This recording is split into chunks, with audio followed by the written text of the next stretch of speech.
final score here with the Goodyear Cotton Bowl, the Miami Hurricanes 24 and the Ohio State Buckeyes 14. So much props to Ohio State and, the team that they are, but we played our butt off on defense, on offense, on special teams. All three phases were really rolling, and we were able to pull out the dub. Just flat out real deal resiliency. They totally just get after it. Certainly a lot of progress in the last 5-6 games or so, and looking forward to getting better and having an opportunity here in about a week or so.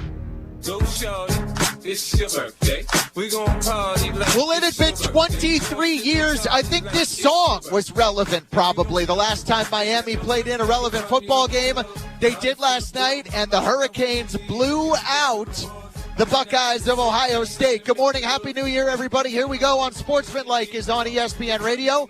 You can watch us on ESPNU. I'm Aaron Goldhammer. Amber Wilson joining me now. Amber, you are a South Florida native. You went to the University of Florida. Somehow you also sort of sometimes associate yourself with Miami. I have a feeling in Coral Gables last night, the New Year's party was pretty electric as they knock off Ohio State and pull the upset. I went to both, Aaron. Don't sell me short. Now, I bleed orange and blue, but I went to the University of Miami for law school. So I have a rule. I root for the Hurricanes as long as they're not playing my Gators. And so last night, obviously, I was rooting loud for the Hurricanes. But I hosted local radio in Miami and TV down there for so many years. And I can tell you, Aaron, that all anybody talks about down there is that stupid national championship game from 2003. Nobody is over it there. It's a penalty, fine. They threw the flag late. You had other chances to win that game, Hurricanes fans. You went into another overtime. The game didn't end on that penalty. Nevertheless, you had first and goal at the 1 and didn't score. Maybe put some responsibility on the shoulders of Ken Dorsey and Jeremy Shockey, the offensive line. There is none of that down there. So for over a decade of me working down there, all I heard was about that moment in that game against Ohio State. It's like the season before. It didn't even count for the Hurricanes, even though that's the greatest college football team ever, that 2001 Hurricanes team. So last night, we can argue about that a different day. Now last night, this was their long-awaited revenge, which is funny because, of course, Goldhammer, nobody on that team even knows that game because most of them weren't even alive when that game. Carson Beck was because he's 38 years old or whatever. He's played 7 seasons of college football or whatever. But, what? He was 3 when Jim Tressel and Larry Coker were doing battle. It mattered for the fans, but it didn't matter for these teams. I can't say I'm shocked that Miami won, Amber. I'm shocked that they dominated the game the way they did. 24-14, and I know Ohio State came back, played a better third quarter.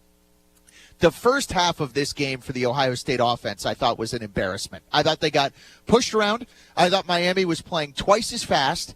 I thought Miami was hitting twice as hard as Ohio State. And I don't know whether you want to blame the layoff, the preparation, the coaching staff, put some of it on Julian Sayin, Ohio State's quarterback, who had a miserable first half and I thought looked shook at times trying to stand in the pocket against Ruben Bain and the Miami pass rush. I just thought Miami was playing at a completely different speed for that half than Ohio State, and ultimately it was too much for the Buckeyes to overcome. And so then we have to have the conversation, of course. Is that the rest? Is that the rust? And we'll see today with these other games if that story continues to play out for a second season in a row. I think what it was that people have been sleeping on Miami, because I've been saying since we went into this season that Miami is probably the best team in the country in the trenches. That O-line, that D-line wasn't getting enough credit. And I understand why. I mean, there was obviously a couple losses on the schedule. It's a team that barely got into the college football playoffs. And all they've done since then is prove the committee right that the final decision at the end, putting them in over Notre Dame, was the right decision. But this matchup in the trenches, the way they played also against Texas A&M and controlled the game there. And then what surprised me about Miami last night wasn't that, because that I already knew about this Hurricanes team. It was how clean they played, Aaron. The reason that I got nervous. I chose Ohio State to win this thing because I thought there would be some sort of mistakes from Miami. There was zero mistakes. You chose them, which is I chose them at the end. It was like a throwaway. I had like 10 seconds to choose a team. I'm like, I guess Ohio State. But the reason that I was disrespecting Miami, not as much, by the way, as the odds makers, 9.5 points. I don't know what the odds makers were doing there. That's a reflection. The Buckeyes are like the Lakers and the Cowboys. Hold on a second. Talk for a second, Amber, so I can clear my throat. Okay, you get very choked up about these teams that don't necessarily deserve the respect that they're getting. The Lakers and the Cowboys in Alabama and Ohio State, you're paying a premium when you bet on them because so many other people are betting on them. That had more to do with perception than anything else. But I thought Carson Beck was going to be a turnover machine, Amber, in this game, and because he has been in big games in the past. I thought he was. I don't know about a machine, but he's had turnovers. He's had mistakes. He hasn't been flawless. Now, given he was 5-0 against AP-ranked opponents this season, I mean, his record against the good teams, even stemming back to Georgia, is an unbelievable record. But you're absolutely right. We remember some of those bigger moments with those interceptions, and he didn't have any of those last night. Yeah, and I thought the Buckeyes were destined for a pick six at some point in this game because everybody talked about for all year how they had the best defense in the country. Ultimately, I think Ohio State, two things happened. I think one was they were an overrated team because of the schedule that they played, and I hate to poo-poo the Big Ten, but, you know, when you're going up against Maui Noah on one side and Reuben Bain on the other, I'm sorry, I don't think Rutgers had either one of those guys playing. It's at a totally different level, and I don't know that Ohio State was ready for that. And then I think on the other side, I think the layoff hurt them. I think they played the worst game of their year, and Miami deserves a bunch of credit for that. I'm not taking anything away from the Canes. But I wonder if this game was on December 20th and not December 31st, if Ohio State would have come out looking much better. And some of that falls on the coaching staff. I think we're going to find out today more about how much these layoffs really hurt these teams. But 0-5, Amber, is 0-5. The teams with byes so far in the 2 years of the playoff have not won a game yet in the playoff.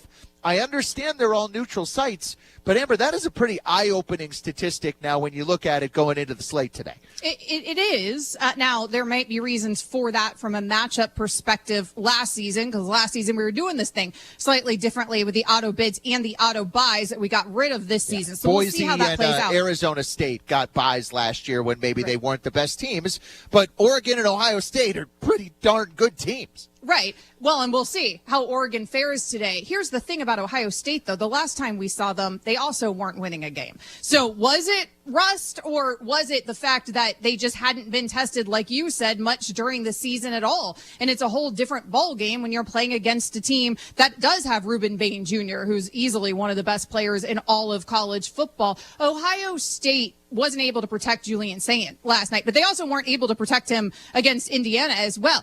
After allowing just 6 sacks in the first 12 games of the season, they allowed 10 sacks in their final 2 games of this season. So that was the key. They realized, hey, we can get through that line and we can get to Sayin. And obviously, if we're getting to the quarterback, then that changes the entire dynamic of the way that Ohio State offense is allowed to operate. And that's exactly what Miami did last night. The Buckeye fans are, they're honks, and they score about an 11 out of 10. They're honks. Honks? This is a term that I have coined to describe somebody who is going to, every recruit they bring in is the second coming of Chris Spielman. Every quarterback they have is the next C.J. Stroud. And a lot of times, they're right. The team is good. They were angry that Jeremiah Smith didn't win the Biletnikoff Award, that how dare Julian Sayin not finish top 2 or even number 1 for the Heisman Trophy. Julian Sayin's a young player who's going to grow, I bet, next year and be a better quarterback than he was this year.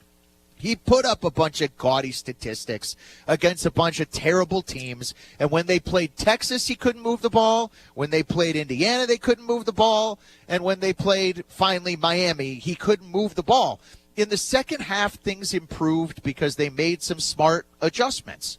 But he gets to play with stud 6'4" fast wide receivers all over the place. And as much as you might want to blame Ryan Day for this, I think the Ohio State quarterback had a really bad night. Yeah, they didn't block. Some of that's on the offensive line. Some of those sacks are on Julian Sayin, inability to get the ball out. Absolutely. And I thought, looking a little bit intimidated. And understandably so. He's young. He's never played in a game like that. But he's also under pressure. He's running for his life. He's against one of the best D-lines in the entire country. And he hasn't been in that spot much. That's the problem with not getting tested with your schedule during the regular season. Agreed. And that's why I'd be careful about scheduling a bunch of Ohio University and University of Akron. And then the Big Ten schedule is that you don't face anything like what Miami is bringing by the time you get to the playoff. Unsportsmanlike, presented by Progressive Insurance. Protect your home and your auto. Save when you bundle. Get a quote.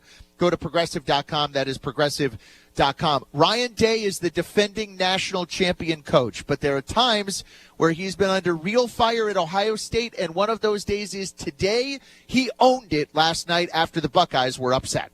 When you have a start the way that we did, you put yourself at risk of having to be really darn near perfect in the second half to go win a game. So we put ourselves behind the eight ball. We worked really hard during the last 3 weeks leading up to this game to come out of the gates and win the first quarter, win the first half, be ready to go. I thought we had an excellent plan on that and what we did. I think the guys bought into it, but at the end of the day, we didn't get it done. And that starts with me, and it goes down from there. So, I take responsibility for not getting the guys ready, and as you know, we spent an inordinate amount of time putting the plan together to get everybody ready to go play in that first half, and we didn't win the first half. So, we got to figure out why that was and learn from it moving forward. Aaron Goldhammer, Amber Wilson, and for Evan Canty and Michelle, Buckeye fans are crushing Ryan Day today. And Amber, I think it's... Why? He beat Michigan. Isn't that all you guys care about, Buckeyes Nation? He beat Michigan this season. I mean, he also won the national championship last year. Oh, yeah, but they don't care about that, Aaron. All they care about is what happens against Michigan. Right. And also, they don't give any credit to Miami. I hate to tell Buckeye fans this, okay? But Miami might have had a better football team than you did this year. I know that God forbid anybody say that someone is more talented than Ohio State. But I think that Miami won maybe because they're better, not just because Ohio State got out-coached or outplayed at every single turn. How much blame does Day deserve? He did have to deal with his offensive coordinator taking the South Florida job. Brian Hartline going down there, maybe a little bit distracted. He took over play calling. Would you be crushing Ryan Day today if you're a Buckeye fan, Amber? No, well, listen, they're going to. But no, I think this was more about the Hurricanes, frankly, and less about the Buckeyes. I do think that we need to give Miami credit for what they have done now through the first two rounds of the postseason. Ryan Day, he was, as I understand it, it involved still with Brian Hartline, with the game plan. So, yeah, he was doing the play calling, but it wasn't so different. I think this was more about what the Canes were able to do to the Buckeyes than it is even about Ryan Day. Let's ask that, Amber. The headline last night, is it what Miami did or is it Ohio State getting upset? 888-SAY-ESPN, 888-729-3776. And up next, Amber, we are less than 4 hours away from kickoff of the second college football quarterfinal, an Orange Bowl between Texas Tech and Oregon that we will preview next. I'm Aaron Goldhammer, Amber Wilson, in for Evan Canty and Michelle. You're watching on ESPNU. You're listening to Unsportsmanlike on ESPN Radio. The quarterfinals of the college football playoff continues today. First, it's Oregon versus Texas Tech, followed by Alabama, Indiana, and then Ole Miss faces Georgia. Touchdown! The magic continues on the mountaintop. The college football playoff quarterfinals on ESPN Radio and on ESPN.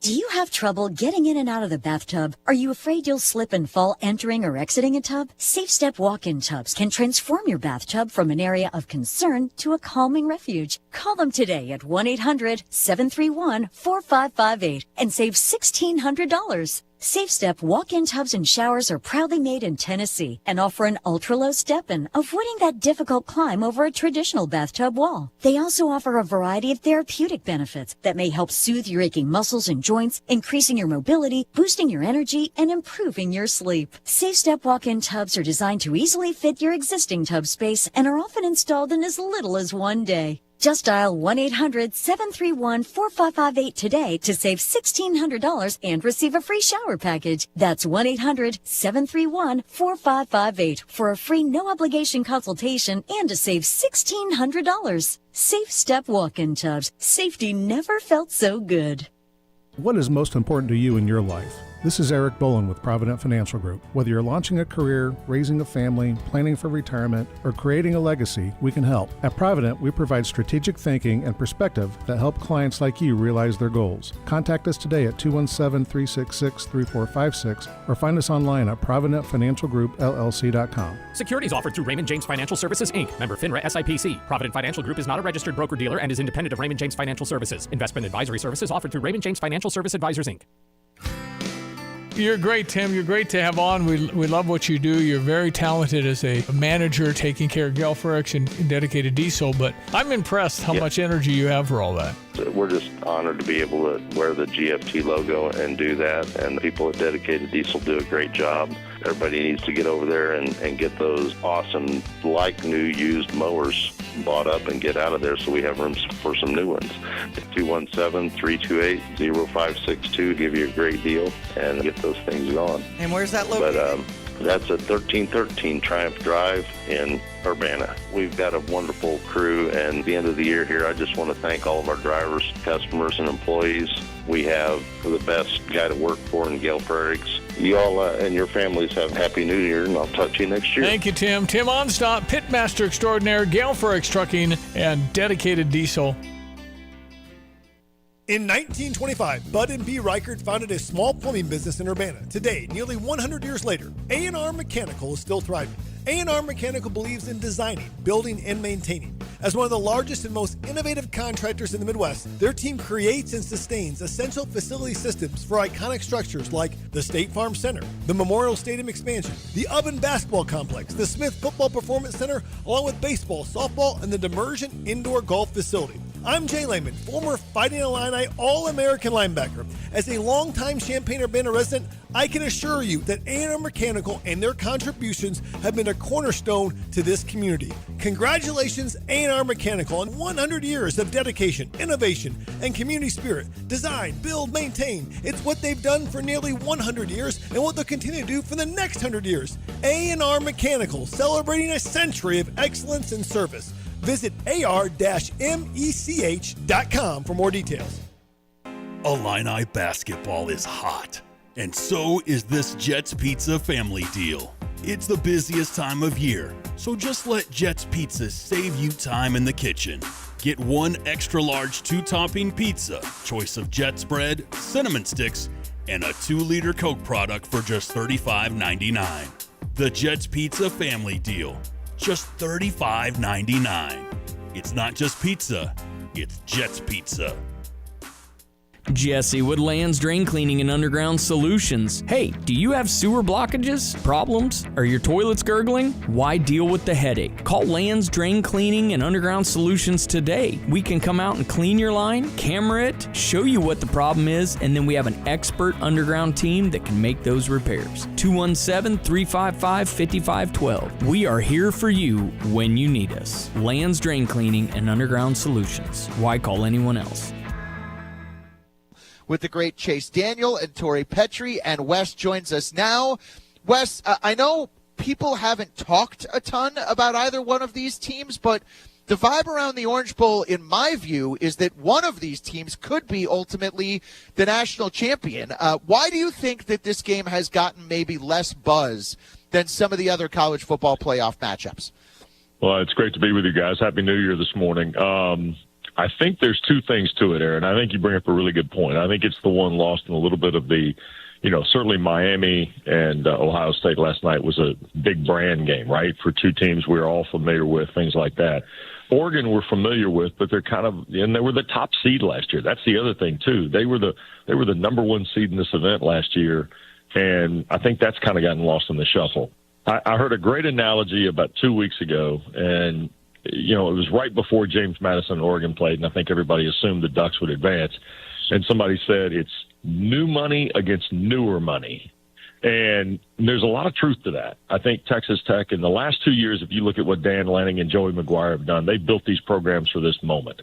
And I think what we've got at 12:10 today when they kick is we've got this moment for one of these teams to advance into the semifinals, certainly, but also to stay on the kind of the big brand map of college football, not just for the remainder of this year, but certainly going into next year as well. Wes, if either of these teams make it to a national championship, they'll be right back here in Miami. But obviously, a little bit of a far trip there, especially for Oregon. Do you think that matters at all in the postseason, particularly when we are talking about significant time off? That's a good question, Amber, and I think that for Oregon, and Dan Lanning talked to us about it in the call. He said, look, we've already been to Rutgers. We've already been to Penn State. We've already been to, kind of the middle of the country for the Big Ten games. And that's one thing that I think we kind of overlook in this process now is that with the way these conferences have expanded, it's really not a lot for Oregon to fly to Penn State to play, to come back middle of the country a couple times a year, that kind of thing. So I would say normally, yes, they got here Monday. Same day, I think that Texas Tech arrived as a team. And here's the tricky thing I learned is that I think both of these schools are prepared just to truck their equipment to Atlanta if they win. So they're not even going to send the trucks back across the country or back to Lubbock in the case of Texas Tech if they're victorious today. So I think modern-day college football is acclimated to something we sometimes as fans and media think, oh, well, it must be stressful to fly across the country. I think they're taking it as second nature now. Wes Durham joins us on the show. He's brought to you by Dr. Pepper. It's not college football season without the delicious taste of an ice cold Dr. Pepper. College football, it's a pepper thing. Wes, key matchup here to me is Dante Moore's been one of the best quarterbacks in the entire country, quarterback at Oregon. Texas Tech's defense, you could argue, has been the best defense in the country. Who do you think gets the better of that today? Yeah, I'm going to drill down even a little further, Aaron. I think you're right about Dante Moore. Obviously, he's on the radar to see if he comes back or if he, elects to enter the NFL draft, where he would have a terrific opportunity to contribute on Sundays. I think he'd be a very high pick next spring. I would go with this. I'll drill down and tell you I think it's Oregon's offensive line, in particular the middle three against Texas Tech's front, because more often than not, when we get around these coaches, that's the point of focus for them. Is can it get to that? I think Moore's got playmakers everywhere. He's got 2 at running back. He's probably got 3 at receiver. He's got 2 at tight end, and Sadiq and Johnson that I think are terrific players. The question is, Oregon doesn't really chip very much against pass rushers. Will they do that today? They almost have to. I mean, with the way Bailey and Romello Height are on the edges for Texas Tech and the way they're going to get pressure with Curry, who's this kind of middle ground safety. That's the other part of this game. The middle ground safety for both these schools, I think, will be a big factor in the ball game today. Moore's going to have to get the ball out of his hand because there's no question the Red Raiders are coming. And that's the early part of this ball game that I think will be fascinating. Can Oregon hold Texas Tech, with just their front 5, and in particular those middle 3? Because running the ball in a game like this, everybody talks about all the fireworks offensively. The simplicity of running the ball could be really, really important today. Moore is the number 1 prospect on Mel Kiper's NFL big board. If in fact he does end up, coming out obviously this season. Do you think that plays in the minds of these guys at all who are actually in a postseason? We know the regular bowls that are not college football playoff bowls, that's frankly what it's all about, is showcasing yourself if you have that opportunity for the draft. Is that on their minds here, you think, or is it just, hey, let's just try to advance? It probably used to be before we got to this new world, right? Because if they stay, I think they're probably compensated appropriately, right? If they go, they're going to get life-changing money. If they stay, they get comfortable money. How's that? I think Dante Moore, whenever he goes, if he continues to ascend, and I think the move to Oregon has really paid off. And Dan Lanning and his staff talked to us about just being behind Dylan Gabriel last year.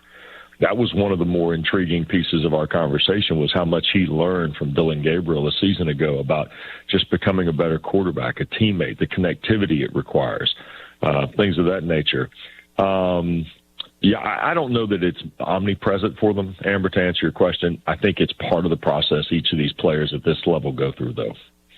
Wes, you're with the ACC Network in addition to calling this game for ESPN and ESPN Radio. Your reaction last night to Miami beating Ohio State was what? Am I supposed to say I'm surprised?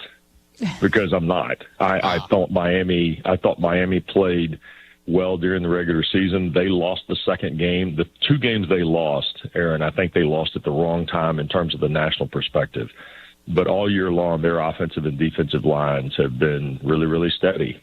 And they're getting the benefit now of Carson Beck, playing pretty good football, to be honest with you. I think the game he played at A&M was really clean. I thought last night he was pretty consistent. You can't equate the fact they've got guys now who feel the vibe too. Malachi Toney made a play.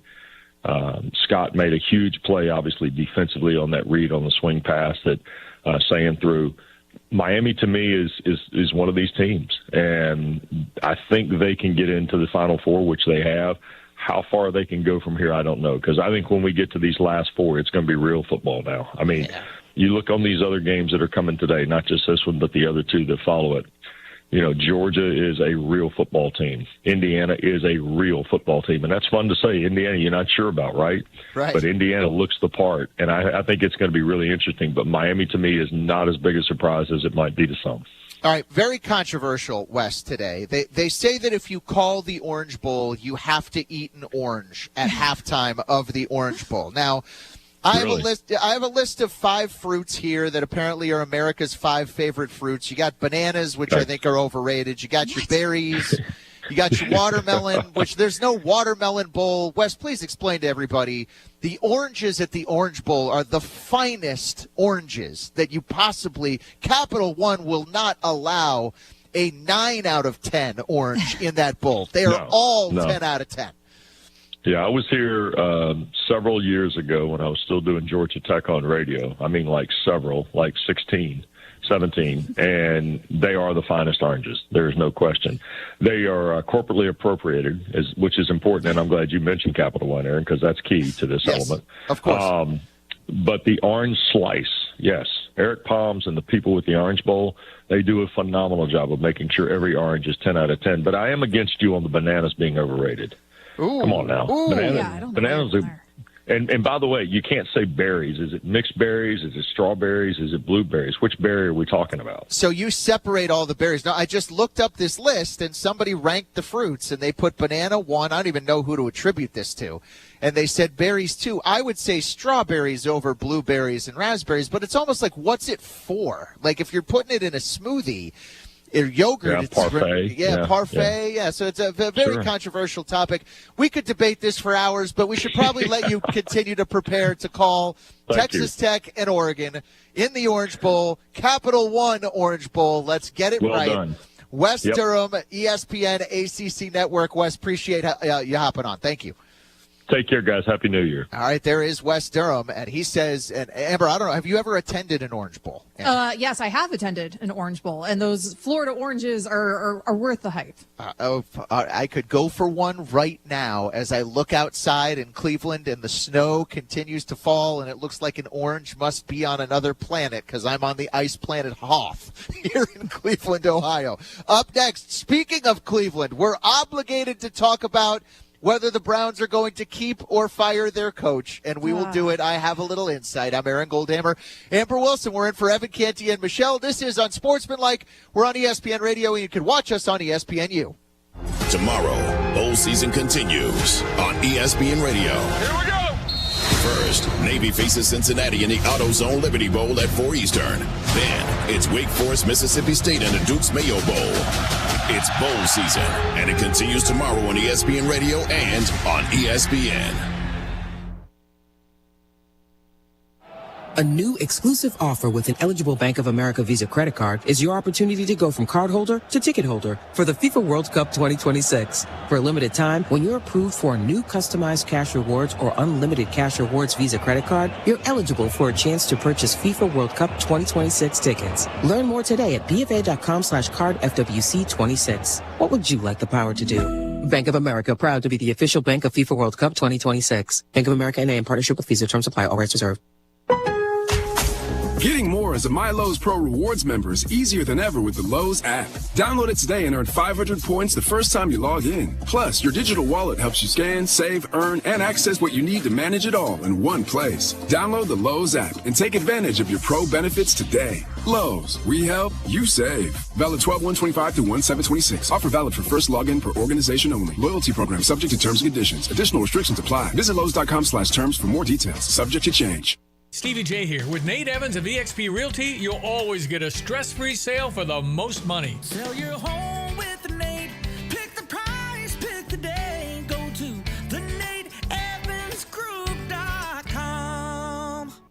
Jesse with Lands Drain Cleaning. Do you have your sewer line cleaned every year? Are you constantly getting roots or blockages? Why deal with that headache year after year? Call Lands Drain Cleaning today at 217-355-5512 to have our expert staff come out, clean your line. We give you a free camera inspection, show you what's wrong, where it's at, and then we can offer you a repair for that problem so you don't have to deal with it again. Lands Drain Cleaning. Why call anyone else? Within the cities we call home, Busey Bank is more than a name. It's a commitment to your dreams. With Busey, trusted guidance is tailored to empower you every step of the way. Whether it's seamlessly managing your finances or planning for your future, Busey is dedicated to your financial success. Busey Bank, building business, growing wealth since 1868. Member FDIC. Parlor Donuts and Stevie J Broadcasting want to send you to the next Fighting Illini home basketball game. Text Illini to 217-359-2255 and you could be on your way to State Farm Center. Stop by Parlor Donuts in the Old Farm Shops on Kirby and Madison Champaign before the game to try their layered donuts, cold brews, blended treats, and more. Text Illini to 217-359-2255 to win tickets with Parlor Donuts and Stevie J Broadcasting. Hi, I'm Tyler Weaver, president of Carpet Weavers Flooring and Furniture Gallery. It's time to come home to Carpet Weavers. We don't want you to just like your new floors. We want you to love them. From waterproof floors and carpet to furnitures and design advice, we've got a team of experts on your side. We'll get you the best price and the best quality products. And complete your home with furniture and accessories. Buy it all with free financing too. Come home to Carpet Weavers, where floors, furniture, and family meet. You have money laying all around your house. You just don't know it. And no, I don't mean selling your great-grandma's good china. I mean all the old metal items you don't want to use or get rid of. Don't pay someone to haul it away. Bring it into Max Twin City Recycling and get paid to have it taken off your hands. They love new customers and are more than willing to walk you through their process step by step. Come check them out at 2808 North Lincoln Avenue in Urbana. Starting it over is what we do at Max Twin City Recycling. Call 888-665-0696 and we'll give you a free insurance benefits check today. So call 888-665-0696 today. That's 888-665-0696 and manage your diabetes as easy as... Do you have trouble getting in and out of the bathtub? Are you afraid you'll slip and fall entering or exiting a tub? Safe Step walk-in tubs can transform your bathtub from an area of concern to a calming refuge. Call them today at 1-800-731-4558 and save $1,600. Safe Step walk-in tubs and showers are proudly made in Tennessee and offer an ultra-low step-in, avoiding that difficult climb over a traditional bathtub wall. They also offer a variety of therapeutic benefits that may help soothe your aching muscles and joints, increasing your mobility, boosting your energy, and improving your sleep. Safe Step walk-in tubs are designed to easily fit your existing tub space and are often installed in as little as one day. Just dial 1-800-731-4558 today to save $1,600 and receive a free shower package. That's 1-800-731-4558 for a free no-obligation consultation and to save $1,600. Safe Step walk-in tubs. Safety never felt so good.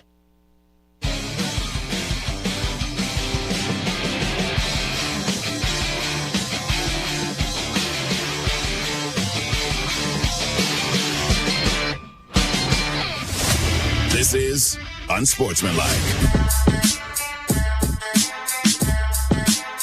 Happy 2026. Happy New Year, everybody. This is Unsportsmanlike, ESPN Radio. We're on ESPNU on the TV side. I'm Aaron Goldhammer with Amber Wilson. News from Unsportsmanlike Nation. You can hit us up on the Dr. Pepper call-in line, 888-SAY-ESPN. Just a couple things going on in the world of sports. We got college football quarterfinals, 3 more of them after Miami pulled the upset last night. Today, we've got the Orange Bowl, we've got the Rose Bowl, we've got the Sugar Bowl. We'll get all the semifinals set, and then, of course, we head into a big NFL weekend. Amber, of course, joining me despite being up until 3 o'clock in the morning partying last night. Oh, naturally. That's how I roll, Aaron Goldhammer. Amber, did you see the ball drop, or did you go to bed before we hit 2026. I mean, I went to bed the second that Miami-Ohio State game was over. I think I listened to the post for 5 minutes maybe, and then it was lights out and let's get to sleeping. I'm in my 40s. Goldhammer, what am I doing? I need to stay up to watch a ball drop? I'm also in my 40s, and my days of being up until 4 o'clock in the morning on New Year's are long over, and I also was in bed well before midnight. I gave my kids, my wife, a hug. I said, Happy New Year, and I was out cold as Ryan Seacrest celebrated 2026 rolling in Times Square. I don't know how he's still doing that, by the way. They went right to him after the coverage. I mean, I don't know what you're still doing out there, Ryan, but good for you. Probably something to do with the money. Also, how are we going to call this Dick Clark's New Year's Rockin' Eve now forever? I guess. Does Dick Clark own it always, or is there a time where it's going to be Ryan Seacrest's Rockin' Eve with Aaron Goldhammer and Amber Wilson, like where you and I will take over and Ryan will slide out? I don't know what 2026 is going to bring for the Cleveland Browns, but Jeremy Fowler had an interesting report of ESPN yesterday. The perception, first of all, around here, just being here, Amber, is that Kevin Stefanski is going to be coaching his last game with the Browns on Sunday. That's not definitive. It's just the vibe. And that might be as much because Kevin Stefanski is ready to move on as it is the Browns being ready to move on. Stefanski was asked earlier this week whether he still wanted to continue, and he said something to the effect of, I'm privileged to have this job, which isn't necessarily yes, which is an easy answer to just give. There's also the possibility, I guess now, of Mike McDaniel, who you know down in South Florida, the Browns being interested in him. What do you make of a potential change where I am in Cleveland? Well, since Cleveland has had such a difficult run here, even with a coach like Stefanski, who was coach of the year at one point, what they should do at 2 points, he was right. Well, that's true. At 2 points, that's good out of you. So what they should do is then turn to the coach who's never won either of those awards. They should turn to the guy who isn't proven in any way. They should probably turn to the guy who doesn't have a single postseason win as a head coach on his resume. I have no idea where this story came from. And here's the deal with Mike McDaniel in Miami. I don't think that he has completely fallen out of favor, because I do think that there is this overwhelming sentiment that it's not necessarily McDaniel. It's more the personnel. It's Tua. It was the general manager. And we did see them move on from Chris Greer during the season. So I do think in Miami, if they're retaining Mike McDaniel's services, which all signs point to they're going to, unless I guess they're trading him to Cleveland, I don't think Dolphins fans will be upset about that. I think for Dolphins fans, it's more about where do we go from here from a general manager and personnel standpoint, and then we'll evaluate Mike McDaniel moving forward. So I don't think that they're completely done with McDaniel from a fan base perspective. I just do not understand, though, how that's going to appease Cleveland Browns fans. Like, I'm not down on McDaniel, but at the same time, if you're a Browns fan, you can't go from Stefanski to something completely unproven that hasn't actually accomplished anything as a head coach. And Amber, there are certain coaches that fit certain markets and certain teams and certain divisions, okay? I know Steeler fan is mad at Mike Tomlin right now. He fits Pittsburgh. He is Pittsburgh, right? Mike McDaniel and Cleveland might be the strangest fit of a coach and a team that you could possibly. You can't wear sunglasses and jogging pants on the sideline when it's -5 degrees in an AFC North matchup against the Cincinnati Bengals. Like, the two things just don't go together at all. In fairness to Coach, though, he adopted all that swag when he became very Miami. So could he adopt whatever that version of Cleveland swag is? I don't know what you guys are doing over there in Ohio. It probably involves a lot more clothing, though. Well, or some Browns players like to take clothes off the colder that it gets just to show how tough they are. Ah, it's so stupid. It's so stupid. Nobody is impressed. Okay, nobody is impressed that you're playing without sleeves when it's 19 degrees. Like, nobody thinks you're more of a man. It's a game of toughness, Amber, and if the cold scares you, then you don't belong on the shores of Lake Erie. I think if you replace Stefanski with McDaniel, I don't know how anybody could present that as an upgrade. Stefanski has not had a last good couple of years here in Cleveland, but I don't know if you've checked. McDaniel hasn't had a very good last couple of years in Miami. I'm with you. I think McDaniel likely continues as coach of the Dolphins, and I think the Browns are going to make a change. Where they turn, though, is going to be fascinating, Amber, because there is no Ben Johnson. There is no Mike Vrabel on this coaching market. And when they go and hire an unproven coordinator, look, I'm not going to crush that move because we all made fun of Liam Cohn, right? And he goes, Duval, and everybody thinks, oh, who is this weirdo that they okay, here he is. Now, they're about to win their division. It looks like a great He hire. should win Coach of the Year, even though he won't, because Jags, but he should. But you know, to win in Jacksonville is no easy feat, and he's awesome. You know, Mike McDonald kind of slaps now that I'm hearing it again, and also I know he's good. Yeah, with 12 wins in his back pocket, all of a sudden we're all chanting Duval. Right. When you hire an unproven coordinator, it could be great. It could also be what Aaron Glenn has been for the first year with the Jets. So I'm going to try, and please hold me accountable to this, Amber. If they move on from Stefanski and they hire some coordinator who most people have never heard of, okay, I'm not going to blow up that move until I see how it actually plays out. But I just wonder how you could position it as an upgrade is all I'm asking. Based on a guy who's won 2 Coach of the Year awards and, you know, has, in a market where winning has been really, really hard, not exactly, you know, been Andy Reid, but he hasn't exactly been Hugh Jackson here either. Right. It's not an upgrade. It's a change. And I think that that's probably what your market is looking for. Now, I think that's a dangerous game to play because if you're not upgrading, then certainly you could be downgrading or it could just be a lateral move. And will the change in the coaching staff be the answer when really what you need is a quarterback? And what can any coach, no matter how good, do when he doesn't have a quarterback? Like you're talking about Jacksonville. Well, yeah, but, you know, Trevor Lawrence turns out to be okay, pretty okay, right? And so if you're able to take over a team in that situation, and that's just not the situation that the Cleveland Browns are in. If I'm Cleveland, I'm not moving on from Stefanski, but I do understand why the sentiment there at this point is frustration. In Steeler Nation, it's ridiculous. They want to get rid of Mike Tomlin, and he's going to be such a hot candidate if they did around the entire NFL. He'd had another job in 2 seconds. In the Browns situation, I do understand the frustration because I think the fan base is just so desperate for anything that they're willing to try any sort of change to try to accomplish a step forward. It's just a question of, is that really the change that even needs to be made to take a step forward? I wouldn't have much confidence that a new coaching staff is going to be the answer when I think really it's the personnel on offense that's such a major issue. Amber, I don't disagree with anything you said, but the record matters. Stefanski is 7-26 in the last 2 years. Would he get another job right away, you think?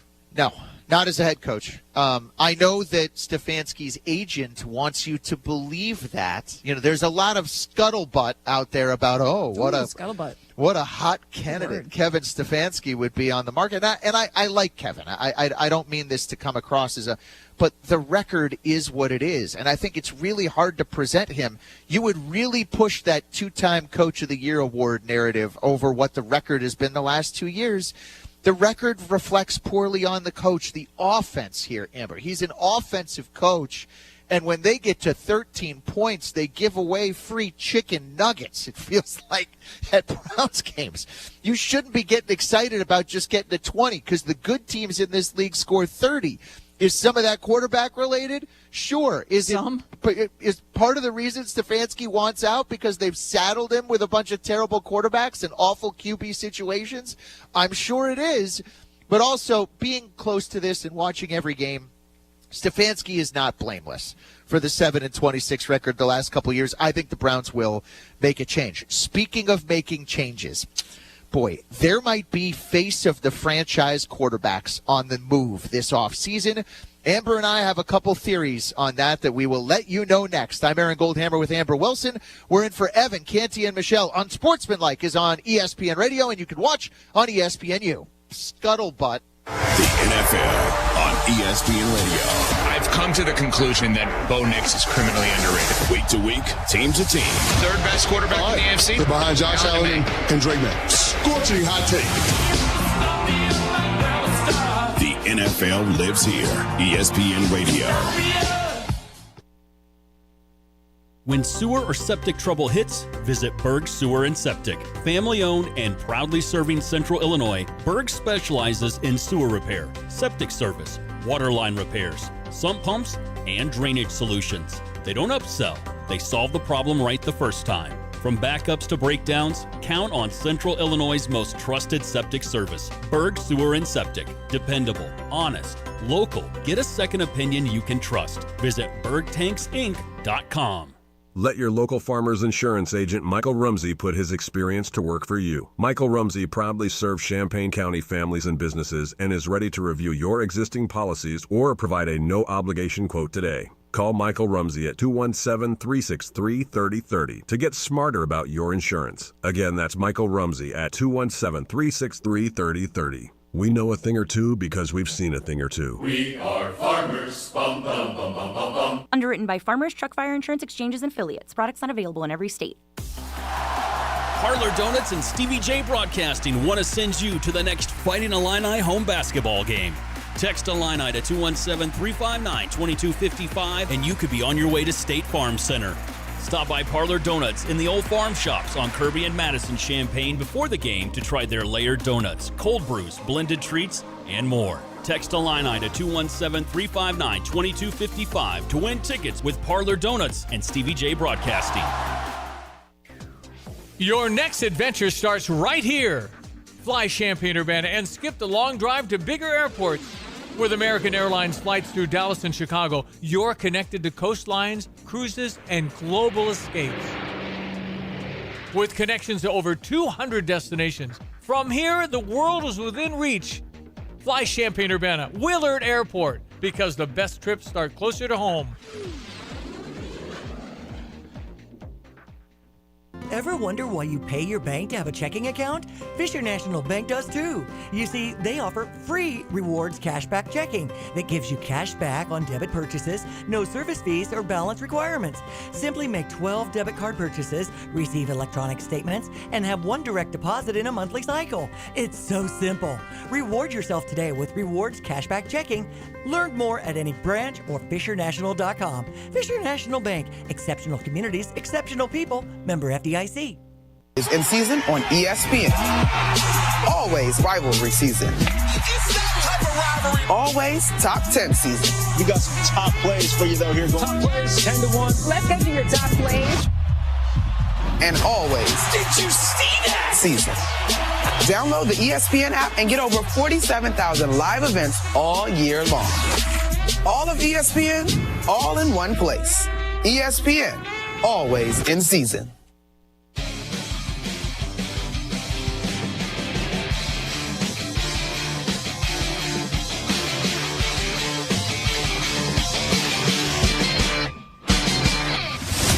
This is Unsportsmanlike. Just to start this segment in the right way, Kyler Murray is not a face of the franchise quarterback. Unsportsmanlike's on ESPN Radio. You can watch us on ESPNU. Happy New Year, everybody. I'm Aaron Goldhammer with Amber Wilson.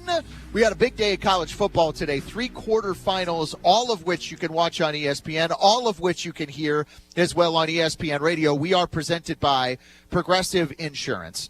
Face of the franchise QB on the move potentially this offseason. Now, quarterbacks tend to not get traded like NBA All-Stars. And sometimes we like to have this conversation like it's Kawhi Leonard getting out of Toronto or LeBron getting out of Cleveland, Kevin Durant moving on. So it's hard. If the guy's under contract, Amber, I think we should start there, and the team still wants Joe Burrow, I have a hard time believing that guy is even capable of getting what he wants and getting traded. Right. We've very rarely seen it in the NFL. And when we have seen it, it's when the contract's at a point like, okay, now I'll leave because my deal's expiring, or I'm in a place where I'm in my 40s and I can make this switch down to Tampa and try to win a Super Bowl. Neck surgery. Right. Like that, Peyton Manning's coming back from Germany or wherever the neck stuff was happening, and now all of a sudden we're switching teams for another resurgence there in a different market. And in those situations, too, the teams themselves are also kind of like, right? We're sort of entering a different era ourselves, whether that ends up being a massive mistake or not. And that's not the situation when we're talking about these younger guys. I will push back for a second, though. When you think about the Arizona Cardinals, when I say Cardinals to you, first player that comes to mind right now, actively on the roster. Dan Deerdorf. Oh, Stop it. Somebody actively on the roster? I don't know. Marvin Harrison? Like they don't. Murray. They don't have anybody. Well, they do. He's the quarterback, and that's why he's the face of the franchise. It's not always about who's the best quarterback in the world and that only those guys are face of franchises, right? It's also about quite literally the identity of the team, and he has been the identity. So yes, if he's on the move, if he ends up somewhere else, which is entirely a reasonable expectation at this point, then I think we could say a face of the franchise was on the move. Now, will he be that at the next stop? Maybe not. But I think right now we could give him that label. When I think of Kyler, though, I don't think of the plays he's making with his feet or his arm. The first thing is he's the only quarterback ever that has a video game clause in his contract. That's we're still talking about that, though. Yeah, can that be the face of your franchise, though? Because I think that sort of is part of what defines his downfall in Arizona. They gave him that deal, but it's clear that they really weren't that committed to him. Are we sure, by the way, he's the only one that has that clause in his contract? In 2026, when all of these guys grew up playing video games, are we sure that he's the only one? He's the only one we knew about publicly. He's the one that got all the pub. There were Lamar Jackson video game reports in the Baltimore Sun last week. I don't know, falling asleep in meetings, and it's just Lamar has won a couple of MVP awards, so nobody's talking about whether he plays video games or not. What's interesting about that story is the fact that it got out and got public. Right. And to me, that meant that the Cardinals were never really that deep all in on Kyler Murray being the face of their franchise. Now, Chris Brockerman filled in for Rich Eisen. He's hosting the Rich Eisen Show here on ESPN Radio, and he made a prediction about face of the franchise QBs potentially changing teams this offseason. Take a listen. A face of the franchise quarterback will be traded this offseason. I don't think that's an overreaction. I like it. Yeah, I think that's a proper. Does that include Kyler? Kyler, Lamar, Joe Burrow, Tua? Anyone's on the table. Nobody wants Tua. It's all on the table. You want Tua in the Raiders? Oh. Okay, that's what I thought. The weather's nice, though. I dig this one. Somebody's getting moved. I dig this one. I think Kyler's getting moved. For sure. I think that's it. That's for sure. I don't know who's going to take him. Why do I think the Jets are going to take that cheese? Because it's a Jets move. Yeah. It's a terrible idea for the Jets. I would, if I was an NFC South team in need of a quarterback, I don't know what Atlanta's situation is going to look like next year. Cousins, do they still believe in Penix? Is Penix going to be ready? A team like that, to me, makes more sense. If you're the Pittsburgh Steelers, Amber, you cannot bring Kyler Murray at 5'10" to have him come play in the AFC North. I don't know. Could you bring Justin Fields in? Could you bring Russell Wilson in? I mean, could you bring a 40-something-year-old quarterback in? I mean, none of it has worked. So none of it has worked, but it's what not they a good do idea. For some reason. And one of the reasons that they do it, Aaron, is because they haven't had an answer since, frankly, Big Ben. They've been searching for an answer, and they always have winning seasons, and they always find themselves in the postseason. And I guess the frustration, that is a little bit justifiable on the part of the Pittsburgh Steelers fan. I think they're out to lunch when it comes to Tomlin, but I do understand the frustration with being just slightly above mediocre also means in the NFL draft, you're not getting one of those franchise quarterbacks or future franchise quarterbacks, most likely, unless you happen to hit on one and then develop him properly there. And so instead, you take a swing on these guys that flamed out other places, but were at one time thought to be those guys. And certainly a quarterback like Kyler Murray, the ceiling for a quarterback like him, like, yes, he has had his criticism throughout his career and his health problems as well throughout his career, but also the way that he came into the NFL with the athleticism, with the talent, where people thought he could go. That's the hope that you can still ride on when you're talking about still a relatively young quarterback. Yeah, I understand all that. He has to stay healthy. I mean, that's the first and foremost thing ultimately wherever he goes. I'm closing my eyes, Amber, and I'm picturing you and me doing an ESPN radio segment in about 2 months, talking about Joe Burrow potentially getting moved. I think this is going to be a narrative all offseason, but I do not think that the Bengals are dumb enough. How many guys the last couple years, from T. Higgins to Trey Hendrickson, have demanded a trade in Cincinnati, and it never actually manifests itself to them being traded? Again, this is not the NBA. If it was, I'd be worried if I was a Bengals fan about Burrow asking out. I just don't think it's feasible or practical. Where do you come out on Burrow's future? Yeah, we never see it. And I understand he sounds disappointed and maybe he seems a little disgruntled, and you would have to have a quarterback make a monstrous mess. The reality is no. If you're Cincinnati, you would do everything you can to keep him under contract, and you have the power in that spot. That's right. Absent Joe Burrow deciding, hey, I'm going to sit out all of next season. And we just never see that from that position from those guys. The real problem with the Bengals also isn't the offense, and it's not Joe Burrow specifically. That ain't the problem. So you're not going to find yourself in a situation as a team where you're also feeling like you need a reset. Very different situation. Obviously, Kyler Murray's not as good anyway, so Joe Burrow, but a very different situation for a Cardinals team that, you win 3 games and you're like, where do we even go from here? And this isn't the answer. Let's do an entire reset. That would be the situation there. That's very different than what we're seeing in Cincinnati, where frankly, you need Burrow to stay healthy, and you need to fix that defense. The Bengals screwed up, I think, in investing in both of the receivers. And if I was them, rather than having both Higgins and Jamar Chase, I might think about taking some of that money and turning it into draft picks that you could spend. They did that to make Burrow happy.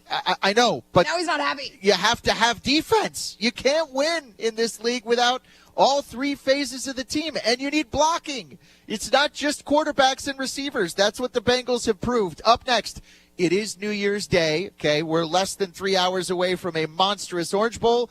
We have NFL New Year's resolutions on Unsportsmanlike next. Whether you're building a single roof or a successful roofing business, roofing contractors like you need the right tools for the job, and software is no exception. Service Titan is on a mission to be the most powerful software platform for the trades, with purpose-built technology proven to maximize revenue, streamline operations, and deliver 5-star customer experiences. We are taking roofing companies like yours to the next level and beyond. Service Titan, we are built for this. See what we can do for roofers at servicetitan.com. Out on the course, they're the PGA Tour's best players. But in the arena, they're prime time. And Season 2 of TGL presented by SoFi is back with lights, cameras, action. We're talking big moments, big personalities, big names in the stands, all on the big screen. Big time matchups with shot clocks, hammer drops, timeouts, overtime, and playoffs. It's city versus city, squad versus squad. The sport just hits different under the lights. It's TGL presented by SoFi. Keep up. It's golf. Tune into every match. Only on ESPN.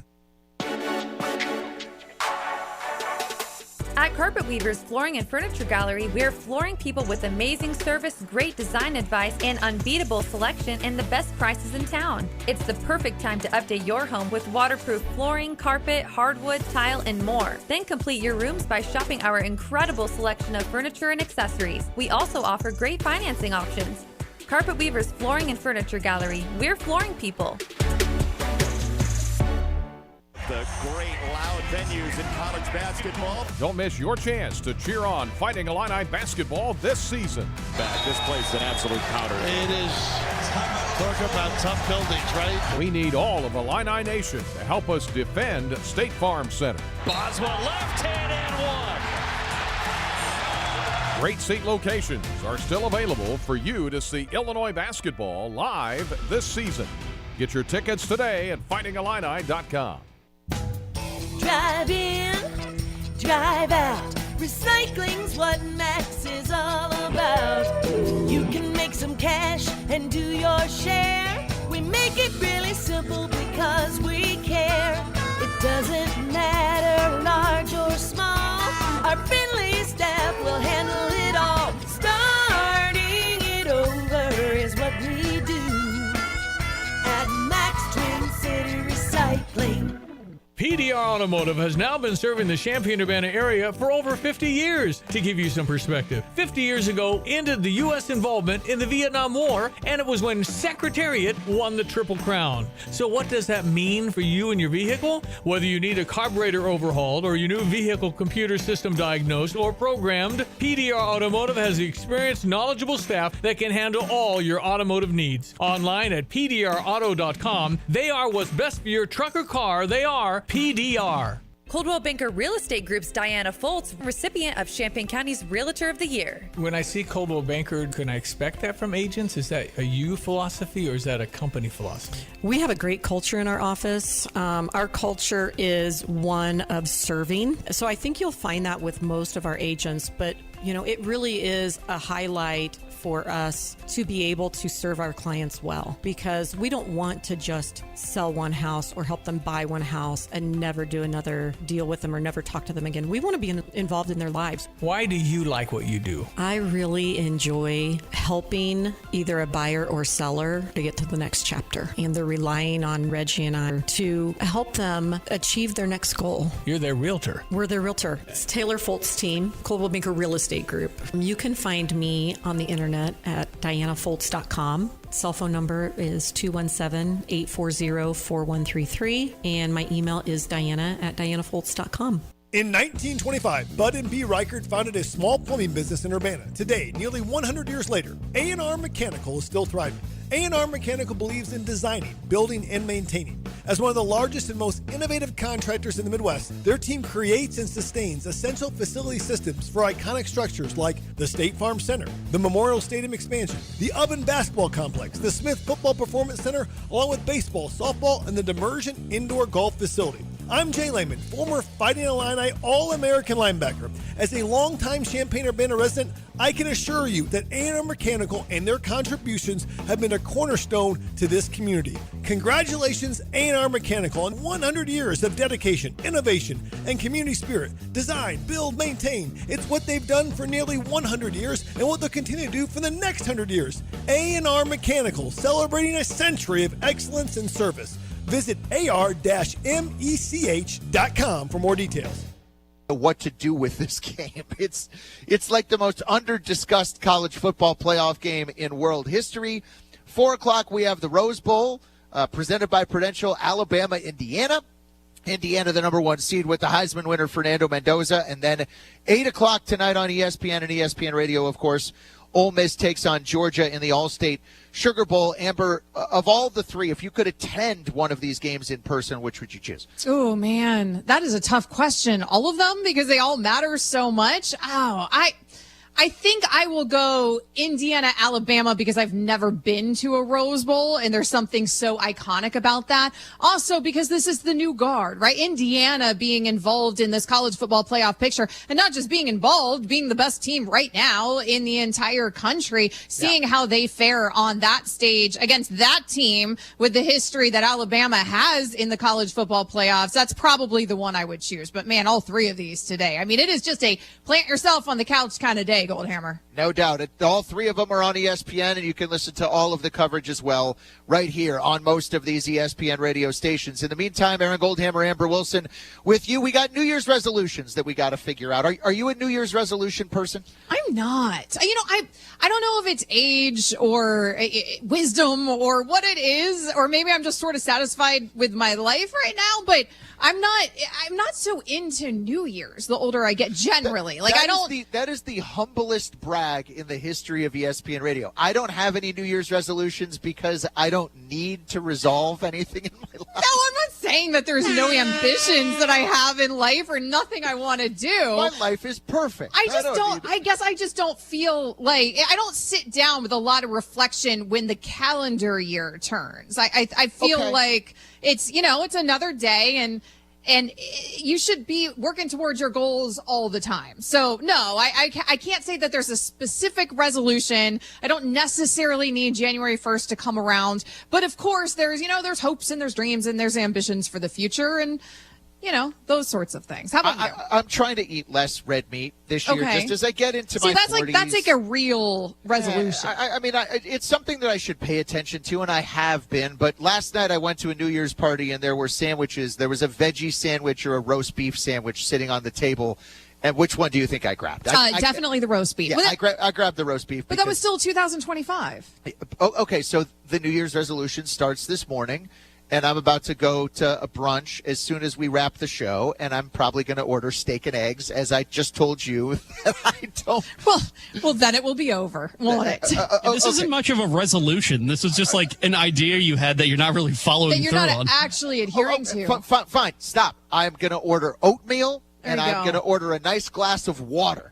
There you go. There That's are but then other options. There's an in-between here. Just There's get some eggs. There's not much protein involved in that meal. All you need to do, fire up the gram, start following a few carnivore influencers, and then you'll feel great about the fact that you eat so much red meat. I just eating it 2 or 3 times a week to me is too much. Once a week is where I'm at with the red meat in 2026.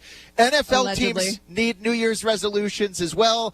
And Amber, why don't we start with resolutions down closer to where you are in Miami with the Dolphins, where they went from having a terrible team to a mediocre team in the second half of the year. Give me a New Year's resolution for the Miami Dolphins. The Miami Dolphins need to find a competent general manager who's going to be able and capable of putting the right personnel in place. Then we can have a conversation about the quarterback position and what they do with that Tua contract. We can have a conversation eventually about the head coach, or there needs to be any changes there. None of those conversations happen, though, before there's a general manager, because that's an actual need for the Miami Dolphins. So let's start there at the very top, and then everything else can fall into place after that, Aaron. All right, I'm going to jump over to the Kansas City Chiefs, where I think their New Year's resolution has to be getting younger. Amber, I know Travis Kelce was a great player. Chris Jones is a great player. Obviously, getting Mahomes healthy is going to be a big part of their 2026. I would expect he'll be ready for training camp, but they need more 20-something guys and not 30-something guys on their team in order to usher in the new era of Patrick Mahomes. I think the Chiefs have to make a little bit of a stronger youth commitment than what they've had in the past. I think maybe the Chiefs, their resolution should be to hope that they can reverse time and go back.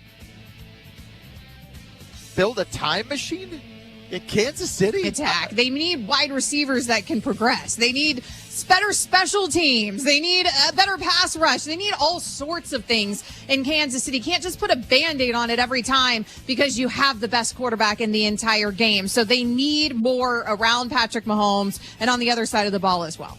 Listen, Philadelphia needs a lot of things, but I don't know. They won the Super Bowl last year, and they're in position to maybe do it again this year. But a lot of drama in Philly. Amber, give me a New Year's resolution for the Philadelphia Eagles. I feel like the Philadelphia Eagles might be, like that couple that, fights, but then it's hot. You know what we're talking about? Goldhammer, I'm married to. They make up well. Yeah, I'm a lawyer. I'm married to another lawyer. It's not always peaceful over here up in this household. You know what I'm talking about. I feel like that's Philadelphia. That's healthy. Yeah. It certainly works for us. I can tell you that. It could be a little boring if everything just goes smoothly and according to plan and everybody's copacetic all the time. Now, that works for some people. It doesn't work for others. And I'm not sure it works for the Philadelphia Eagles because apparently this drama helps win them Super Bowls. I don't quite understand it. I don't know why you want those stories in the press or why you want them permeating throughout your locker room. But it feels like every season there is drama within that organization, and all they do is end up winning and end up finishing seasons on high notes and doing well in the postseason. I just think that their New Year's resolution should be that people feel confident that Sirianni is a good coach, because he may be the only coach that's won a Super Bowl, and still people tend to question him throughout the regular season. So that should be the Eagles' resolution. Can we agree? If the Eagles are one and done in the playoffs, they're probably going to fire A.J. Brown and not fire Nick Sirianni, and that, I think, should be their New Year's resolution. I think that relationship has run its course, Amber, and I think there is some sucker of a team that's going to give you, I don't know, first-round pick quality in exchange for A.J. Brown. I just think it's too much drama. They've already won a Super Bowl with him. I think they need to improve other aspects of their offense than just a wide receiver, and I think it's weird that whenever he has a good game, they tend to lose. My resolution for Philadelphia, break up with their number one wide receiver. I'm Aaron Goldhammer, Amber Wilson, in for Evan Canty and Michelle on Sportsmanlike's on ESPN Radio. You can watch us on the all-new ESPN app. The Cincinnati Bengals need some things in 2026. Amber, what's their New Year's resolution? They need health. I mean, that's really what they need first and foremost. They need a healthy Joe Burrow, and they need a happy Joe Burrow. And I don't think you're going to get that until you improve your defense and give him an opportunity to get a little rest offensively on that side of the ball. So health first and foremost, and a happy Joe B. Yeah, I think getting him happy would be nice. I think defense. In the first round for the Bengals, you know what position I draft? Defense. In the second round for the Bengals, you know what position defense. And I even think about trading one of the wide receivers if it helped me improve that side of things. I think. Would that keep him happy, though? Would that make Joe Burrow happy? I think winning is what would make him happy, Amber. And I think having two high-priced number one receivers has led to a lot of empty passing yards. They're an empty calories team. I think they'll probably win on Sunday. Congratulations, throwing for 450 yards against the Cleveland Browns to get you to win number 7 or 6 Does on the Joe season. Burrow deserve any heat for that? I don't feel like we talk about that component because they paid those guys to make him happy. And at the time, everybody's talking about you have to pay those guys. You can't be cheap. You can't be cheap, Cincinnati, like their history. You have to pay those guys to give Joe Burrow his weapons to make him happy. And now look where we're at. If they had spread that money out more, it might have ultimately worked. Maybe the quarterback shouldn't be the general manager. Look, receivers are sexy for fantasy teams. Offensive line is sexy for winning. Right. Defensive line is sexy for winning. And I think that's where Cincinnati needs to invest more of their time and their resources. The New England Patriots are next.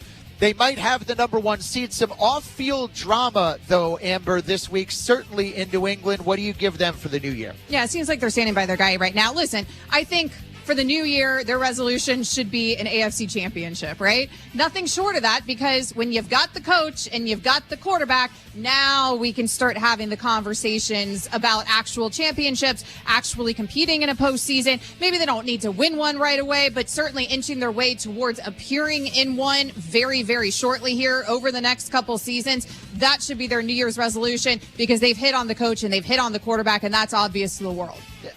I think their New Year's resolution needs to be just appreciating what they have. You know, Patriot fans, what'd you have? 4 years where you were kind of down because Brady was gone, and then another franchise quarterback who's likely to win the MVP just falls out of the sky right into your lap. You should say thank you more often in New England rather than trying to pick on Belichick or complain about this or that. The Red Sox aren't spending enough money. No. I want a whole series of calls on WEEI this afternoon where you just say thank you to Robert Kraft, Tom Brady, Bill Belichick, Mike Vrabel, Drake May, because you have it so great, and you need to realize and appreciate just how great you have it. Those are our... Go want ahead, positivity on WEEI. Yeah, that would be something. I want them to say thank you. Do you know Tune what? in, everyone's happy. Do you know what Cleveland would be like if we had 6 Super Bowls and a franchise quarterback? Oh my, the happiness. The businesses would be booming. The sun would be shining. Breakfast would taste better. Everything would be so glorious. That's our New Year's resolutions. I'm Aaron Goldhammer, Amber Wilson. We're in for Evan Canty and Michelle. If you have a New Year's resolution for your favorite team, either college or pro, we are taking those now so you can get it on the record. 888-SAY-ESPN, 888-729-3776. You can hit us up. News on Sportsmanlike Nation on the Dr. Pepper call-in line. We are presented by Progressive Insurance. There is a rather large game coming Sunday night in Pittsburgh. We will preview the AFC North Championship between the mediocre Ravens and the mediocre Patriots next. I'm Aaron Goldhammer, Amber Wilson. We're in on ESPN Radio, and you can watch us on the all-new ESPN app.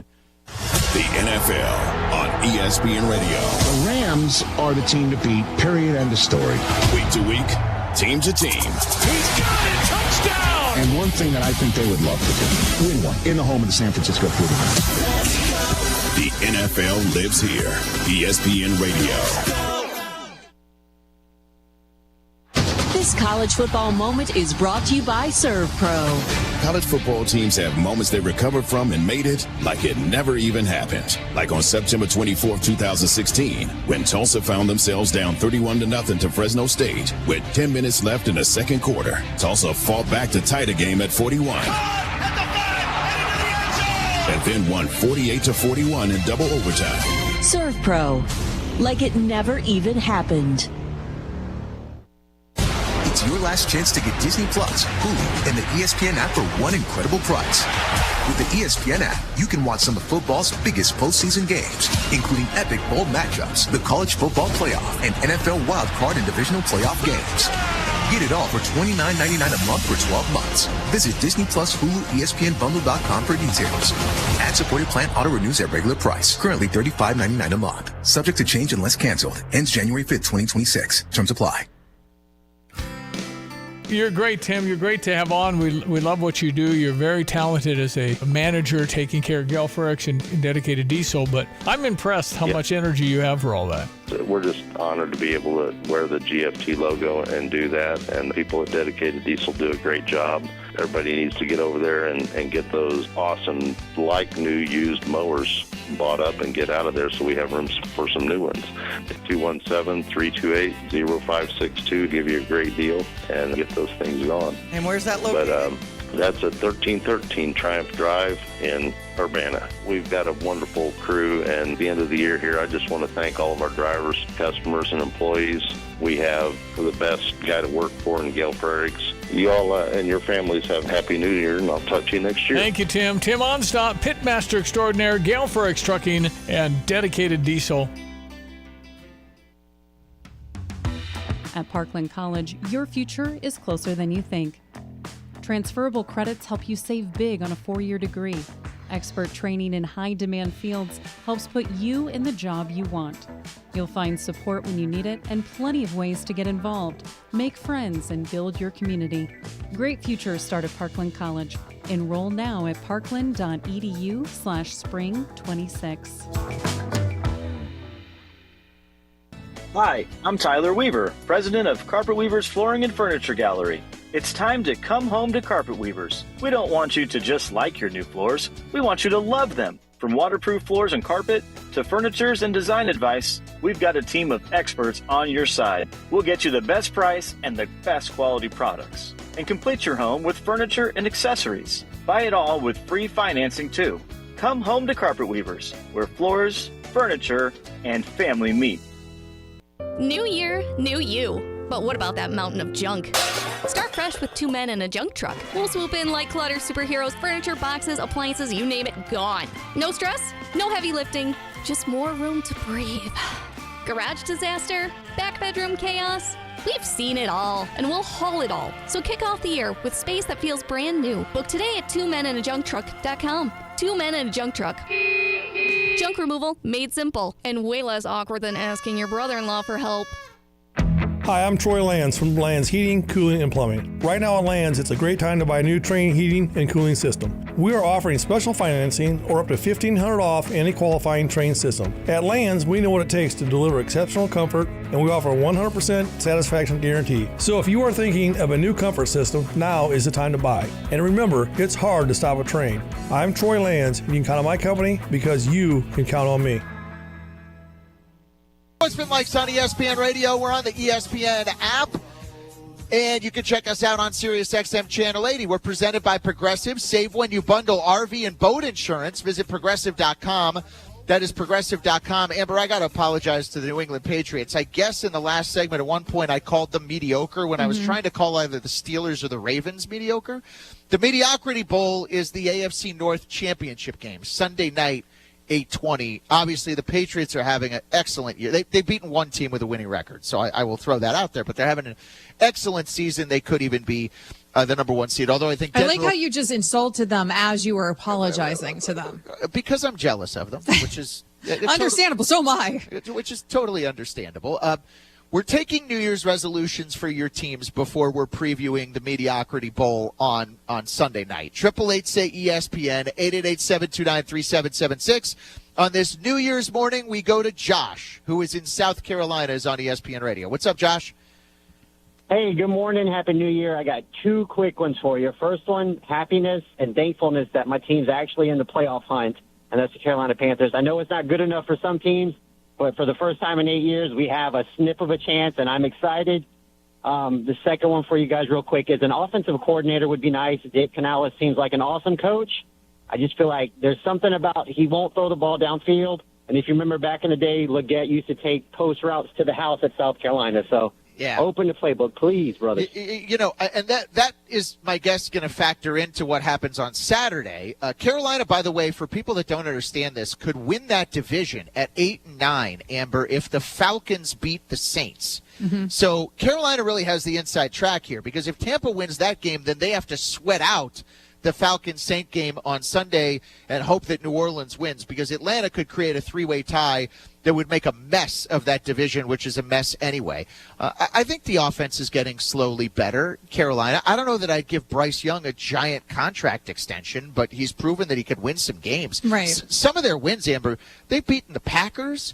They've beaten the Rams this year in Carolina. Like, some of their wins are impressive. Yeah, which is what you want. And you want the improvement. You want the step forward. You want to feel like you have the right coaching staff. I think it's reasonable to feel confident, like that caller just did, if you're a Panthers fan, in those things. I'm with you. I'm not handing Bryce Young a crazy contract, but also I do think he's showing you enough that you could have some hope here for the future. And I think right now being in the hunt is what you wanted. Like, that is a massive step forward for the Panthers. So they take on the Bucs. That's a game at 4:30 on Saturday. Obviously a huge one there. And listen, they're a 500 team. Like, it's not, we don't need to get crazy over it, but it's such a massive improvement. And that's really, when you've got a new staff coming in, you've got quarterback questions, and you would draft as high as they did, and is he undersized, and all that stuff that happened. All you needed was step forward, and this has been a significant step forward. So if I'm a Panthers fan, I'm thrilled with where they're at so far. Can I request a transfer to the NFC South? I mean, if I'm another team, I'm trying to remake the divisional structure so that I get a couple of games against the Falcons every year. Jonathan in Indiana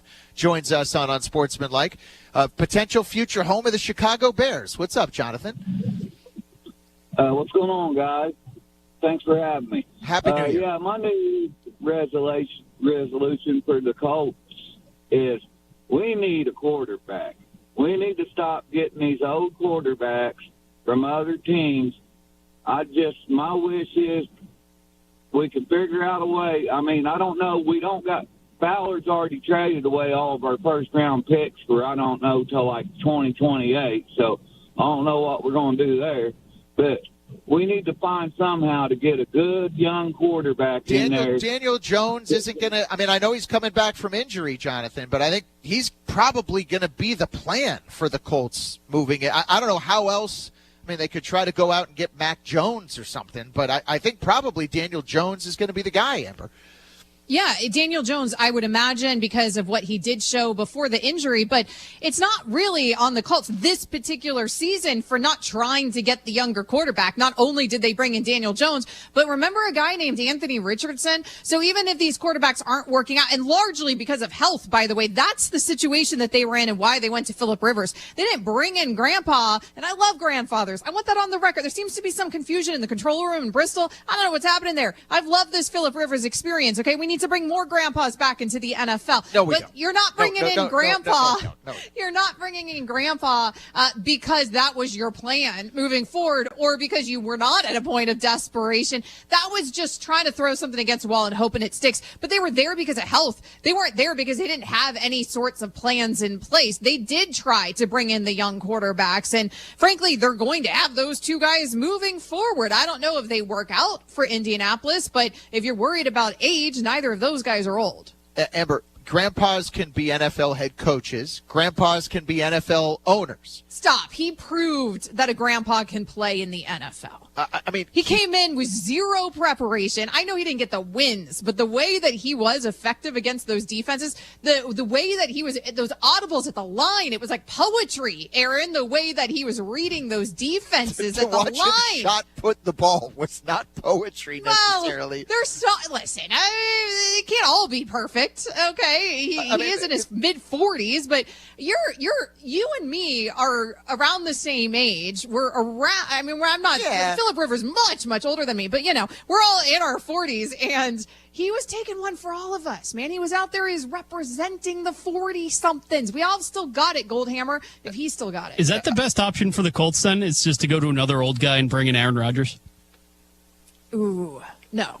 That is not the best option. Are you sure? That's what they've been doing for the last 5 years. They brought in Matt Ryan. They brought in Phillip Rivers twice. Carson Wentz, who's not old, but Carson plays Wentz like isn't it. old. What are you guys doing? Yeah, but He's old. That's a veteran QB, though. I think what Rodgers is going to do is I think he waits until like November. I think he does what Rivers did and rides in somewhere on a white horse just to lose 3 games and not get a team to the playoffs, but then get a lot of credit for it. It's an odd hill that you're on with Phillip Rivers. I mean, I know he wasn't. Certainly, you could have done worse. Okay, you could have done a lot worse. It was not embarrassing at all. The man was in his mid-40s and hasn't played in 5 years. Yeah, but it didn't work. The goal was to win. Well, okay, it didn't work. The bar's a little bit high. That's a steep hill to climb. I'm very impressed with what he did, frankly, because people going into that experiment, Goldhammer, people were calling it downright reckless, right? People were acting like his life was going to be endangered, and that's not at all what happened. So that was a win from that perspective. It was also fun. I've never rooted for the Colts in my life. I was rooting for Grandpa out there. To your point, my dream of being an NFL quarterback is still alive. I'll be 43 in a couple of weeks, and if a 44-year-old can do it, guys, I'm sorry. I'm going to leave the set of Unsportsmanlike. I've got to go play. Aaron, we've seen you do athletic things. It's over. It's never going to happen. I watched you try to catch a baseball once. To the Cleveland Browns. I'm going to go sling the rock a little bit. They could do worse. 888-SAY-ESPN, 888-729-3776. All right. It is 2 pretty mediocre teams. But it is Ravens-Steelers, and it is for a home playoff game on Sunday night. I think a big issue here, I heard someone say, I can't remember who, I was going to call him out. Now I can't remember who. I heard someone say the Ravens are just as good with Tyler Huntley as they would be with Lamar. No. That is absolute insanity. If Lamar can play on Sunday night, you got to play Lamar.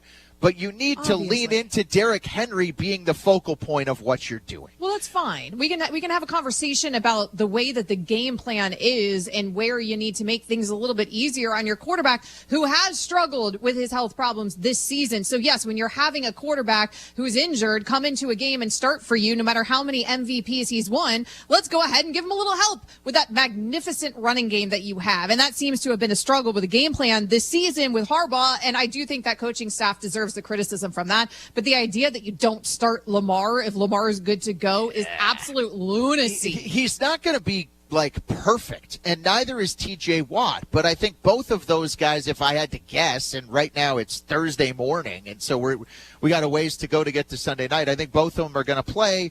Which one do you think is liable to have the most impact on the game? It's one has had 3 injuries, the other has had a collapsed lung. Right. These guys are tough. I don't know that either one of them is going to be deciding ultimately who goes and wins. Baltimore ran for 300 yards last week. I would try to continue that against Pittsburgh. A Pittsburgh defense that's more vulnerable than people realize, I think, to the run. All right, we are under 3 hours away from kickoff. College football quarterfinals continue today. Which of the underdogs, Amber, has the best chance to win? Don't answer yet. We will get to it next on Sportsmanlike. I'm Aaron Goldhammer with Amber Wilson. We're in for Evan Canty and Michelle. We're on ESPN Radio and SiriusXM Channel 80. Hey, this is Rich Eisen. We hope you're enjoying your New Year's holiday break. We return Friday to react to all the college football playoff quarterfinal games, get you set for Week 18, and NFL insider Tom Pelissero. That's on Friday's edition of The Rich Eisen Show on Disney+, the ESPN app, and ESPN Radio. Rich Eisen here. Hiring for your small business can feel like a full-time job, but LinkedIn Jobs AI Assistant takes the heavy lifting out of it. It filters applicants based on the criteria you set and suggests 25 great fit candidates daily so you can invite them to apply and keep things moving. Hire right the first time. Post your job for free at linkedin.com/Eisen, then promote it to use LinkedIn Jobs' new AI Assistant, making it easier and faster to find top candidates. That's linkedin.com/Eisen to post your job for free. Terms and conditions apply. Empower. Ellie here is getting the sleeve she's always dreamed of. She worked with Empower and planned for her next move, so she got good at money. Now she can be a little bad. Oh, by the way, you spelled journey wrong. No worries. She can afford the cover-up, too. Ooh, check out my tat. It says, invest well, live a little. Start today at empower.com.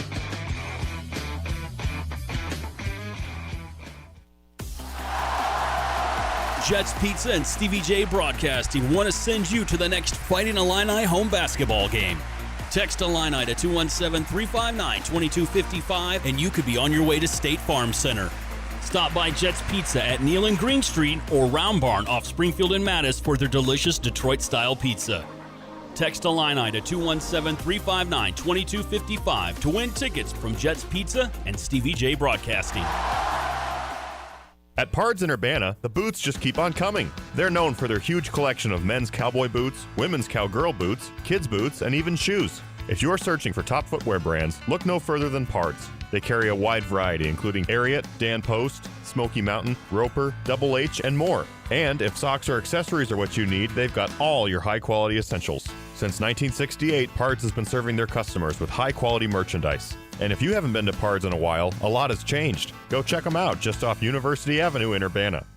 This is Eric Boland with Provident Financial Group. Unfortunately, there is no one-size-fits-all retirement plan. Finding the right plan for you depends on many factors. The good news is we can help improve your retirement readiness, whatever your situation. Contact us today at 217-366-3456 or find us online at providentfinancialgroupllc.com. Securities offered through Raymond James Financial Services, Inc., member FINRA SIPC. Provident Financial Group is not a registered broker-dealer and is independent of Raymond James Financial Services. Investment advisory services offered through Raymond James Financial Service Advisors, Inc.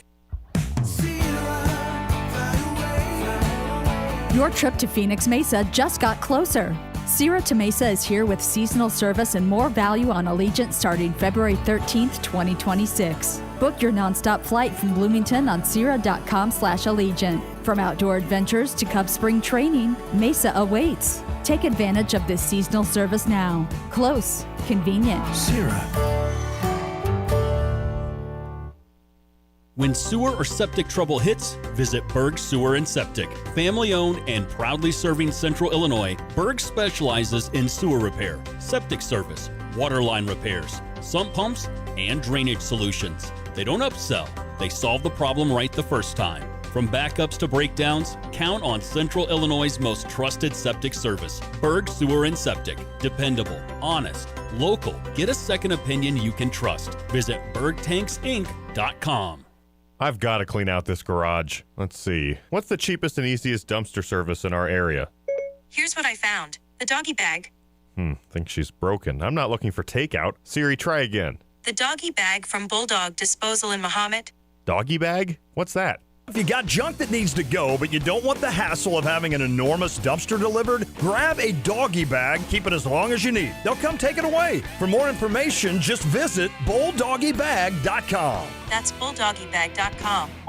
Getting in and out of the bathtub? Are you afraid you'll slip and fall entering or exiting a tub? Safe Step walk-in tubs can transform your bathtub from an area of concern to a calming refuge. Call them today at 1-800-731-4558 and save $1,600. Safe Step walk-in tubs and showers are proudly made in Tennessee and offer an ultra-low step-in, avoiding that difficult climb over a traditional bathtub wall. They also offer a variety of therapeutic benefits that may help soothe your aching muscles and joints, increasing your mobility, boosting your energy, and improving your sleep. Safe Step walk-in tubs are designed to easily fit your existing tub space and are often installed in as little as one day. Just dial 1-800-731-4558 today to save $1,600 and receive a free shower package. That's 1-800-731-4558 for a free no-obligation consultation and to save $1,600. Safe Step walk-in tubs. Safety never felt so good.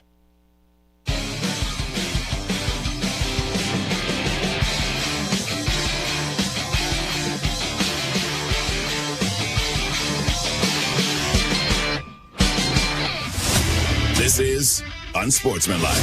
The quarterfinals of the college football playoff continues today.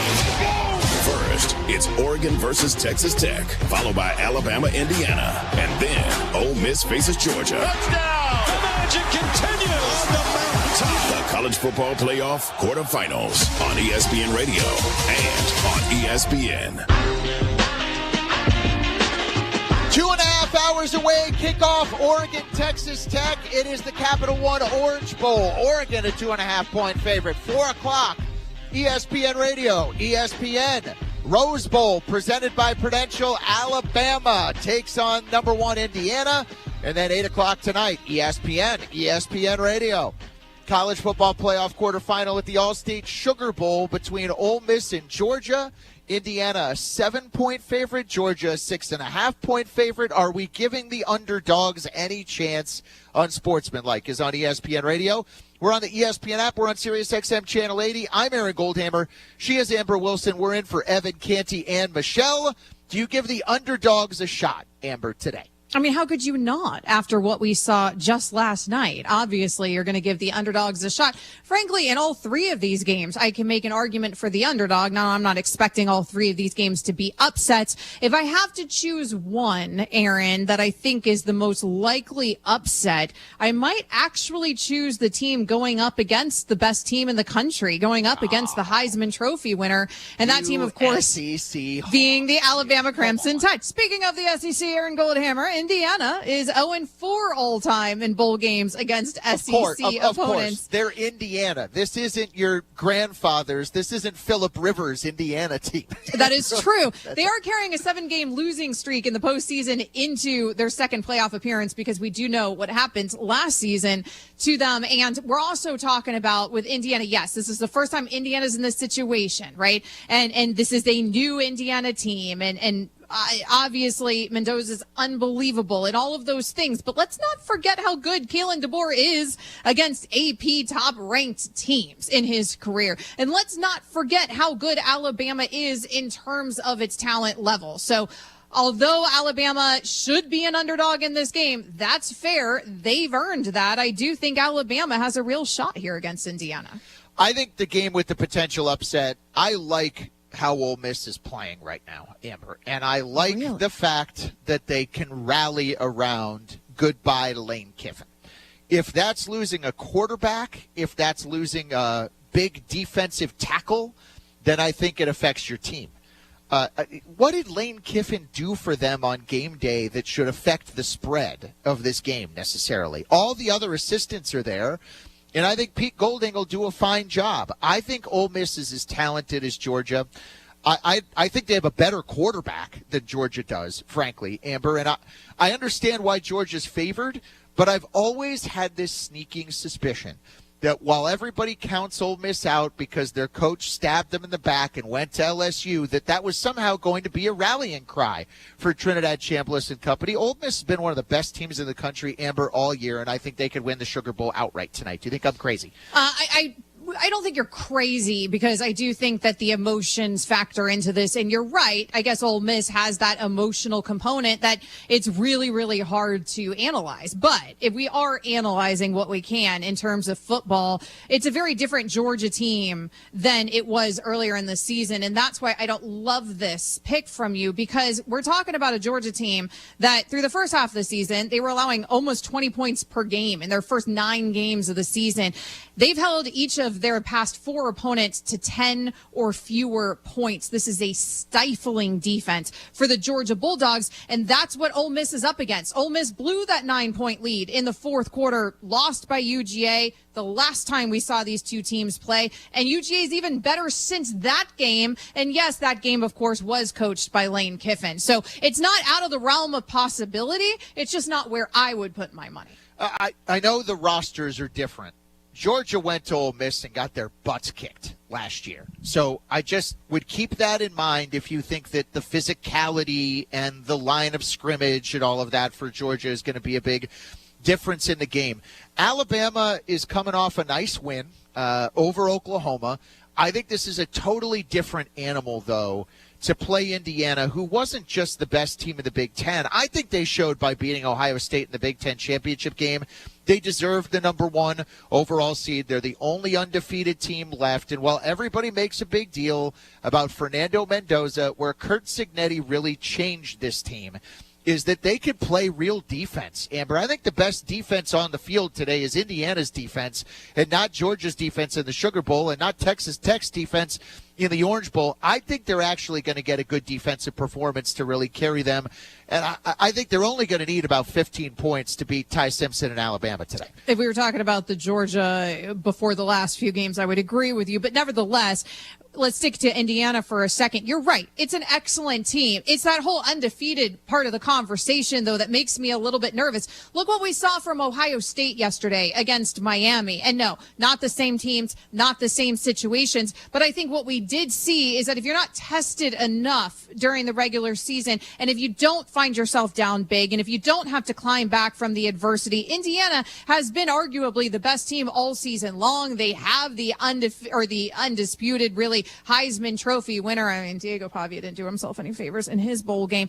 If you're Indiana, you're in that situation. Are you feeling yourself a little bit too much? You've gotten some rest. Alabama's certainly not feeling itself too much. It's been tested. It could have been left out of a postseason playoff picture. Didn't finish the season exactly how it wanted. So Alabama's on a different trajectory right now than Indiana. I know it sounds crazy to say because we're talking about Indiana.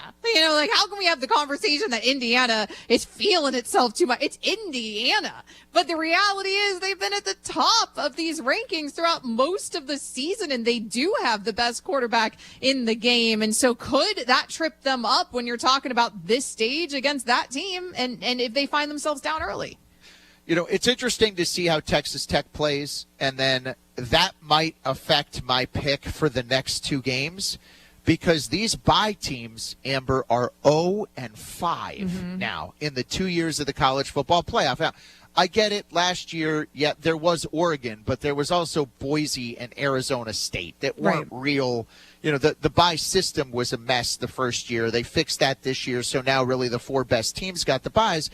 That being said, not playing for a month is obviously having an impact on these teams. Well, maybe. I don't. It certainly did last season. I don't know if it really had an impact on Ohio State or if that was more about Miami last night. I think that how Texas Tech plays is going to tell us a little bit. And Kurt Cignetti has raised some red flags about how his Indiana team has been practicing. And I do think momentum is a thing, Amber, in sports. And to me, if I was Indiana, I would have wanted to play the next week after you beat Ohio State. I understand they got Omar Cooper healthy. Right. But you kind of want to carry that magic, the biggest win in program history, getting a hat and a T-shirt for a Big Ten championship. I'd want to carry that in. Well, now you've had Fernando Mendoza speaking of Diego Pavia, he's been on the banquet circuit over the course of the last month. Think about it. You've gone through finals. You've gone through Christmas. You've gone through winning the Heisman Trophy. And now all of a sudden, you put the screech on and you got to turn around and play now your next biggest game of the season at an iconic site. I'm interested to see how Indiana handles all of that. I think they're a better team than Alabama is. It's the iconic site part that I think is problematic, and I don't know how you fix that. These bowls make a whole lot of money. They have a whole lot of tradition, but the reality is this would be a different conversation if you and I were talking about the number one team in the country hosting the game, and it feels like they should have the opportunity to do that. Or if we're talking about Oregon hosting the game out there in the Pacific Northwest as opposed to, in Miami, Florida, where this Orange Bowl game is, right? And so should the top four teams in the country get the advantage of having a home playoff game, which right now is something they miss out on from a financial perspective and from a competitive perspective? It's weird, and maybe that is more of a factor than even the rest aspect of this. Yeah, well, the other point here, you talked about the home games, okay? Very weird in Eugene this morning, where right now it is, 6:41 in the morning. If you're in Eugene, if you're in Portland, if you're an Oregon alum, if you're on the West Coast, okay? This game is going to start at 9 a.m. on New Year's morning, Amber, when probably many Oregon fans aren't out of bed yet, after a night of partying to celebrate 2026. And they're playing Texas Tech like this. That's not a stereotypical Orange Bowl matchup. But because we have to have an Orange Bowl game and call it the Orange Bowl, right, the whole thing just feels so strange. Congrats to the Cotton Bowl champion Miami Hurricanes. But do you think the big thing is they made the semifinals, or do you think they're going to cherish their Cotton Bowl trophy. Right. Well, no, the big thing's obviously that they made it to the semifinals. I mean, is that so true if we're talking about the Rose Bowl with Indiana? Because Indiana, even playing in a Rose Bowl period, has a certain thing to it. There'll be roses. There'll be roses. They'll have roses in their mouths if they win. Whoever wins this game is going to do that. But it's just a stereotypical traditional thing. I don't know that it means the same as it used to when the Rose Bowl could be for the national championship. I think that's on a little bit of a different level. 888 say ESPN 888-729-3776. Dr. Pepper call in line. John in Ohio is on Sportsmanlike on ESPN Radio. Hey, John.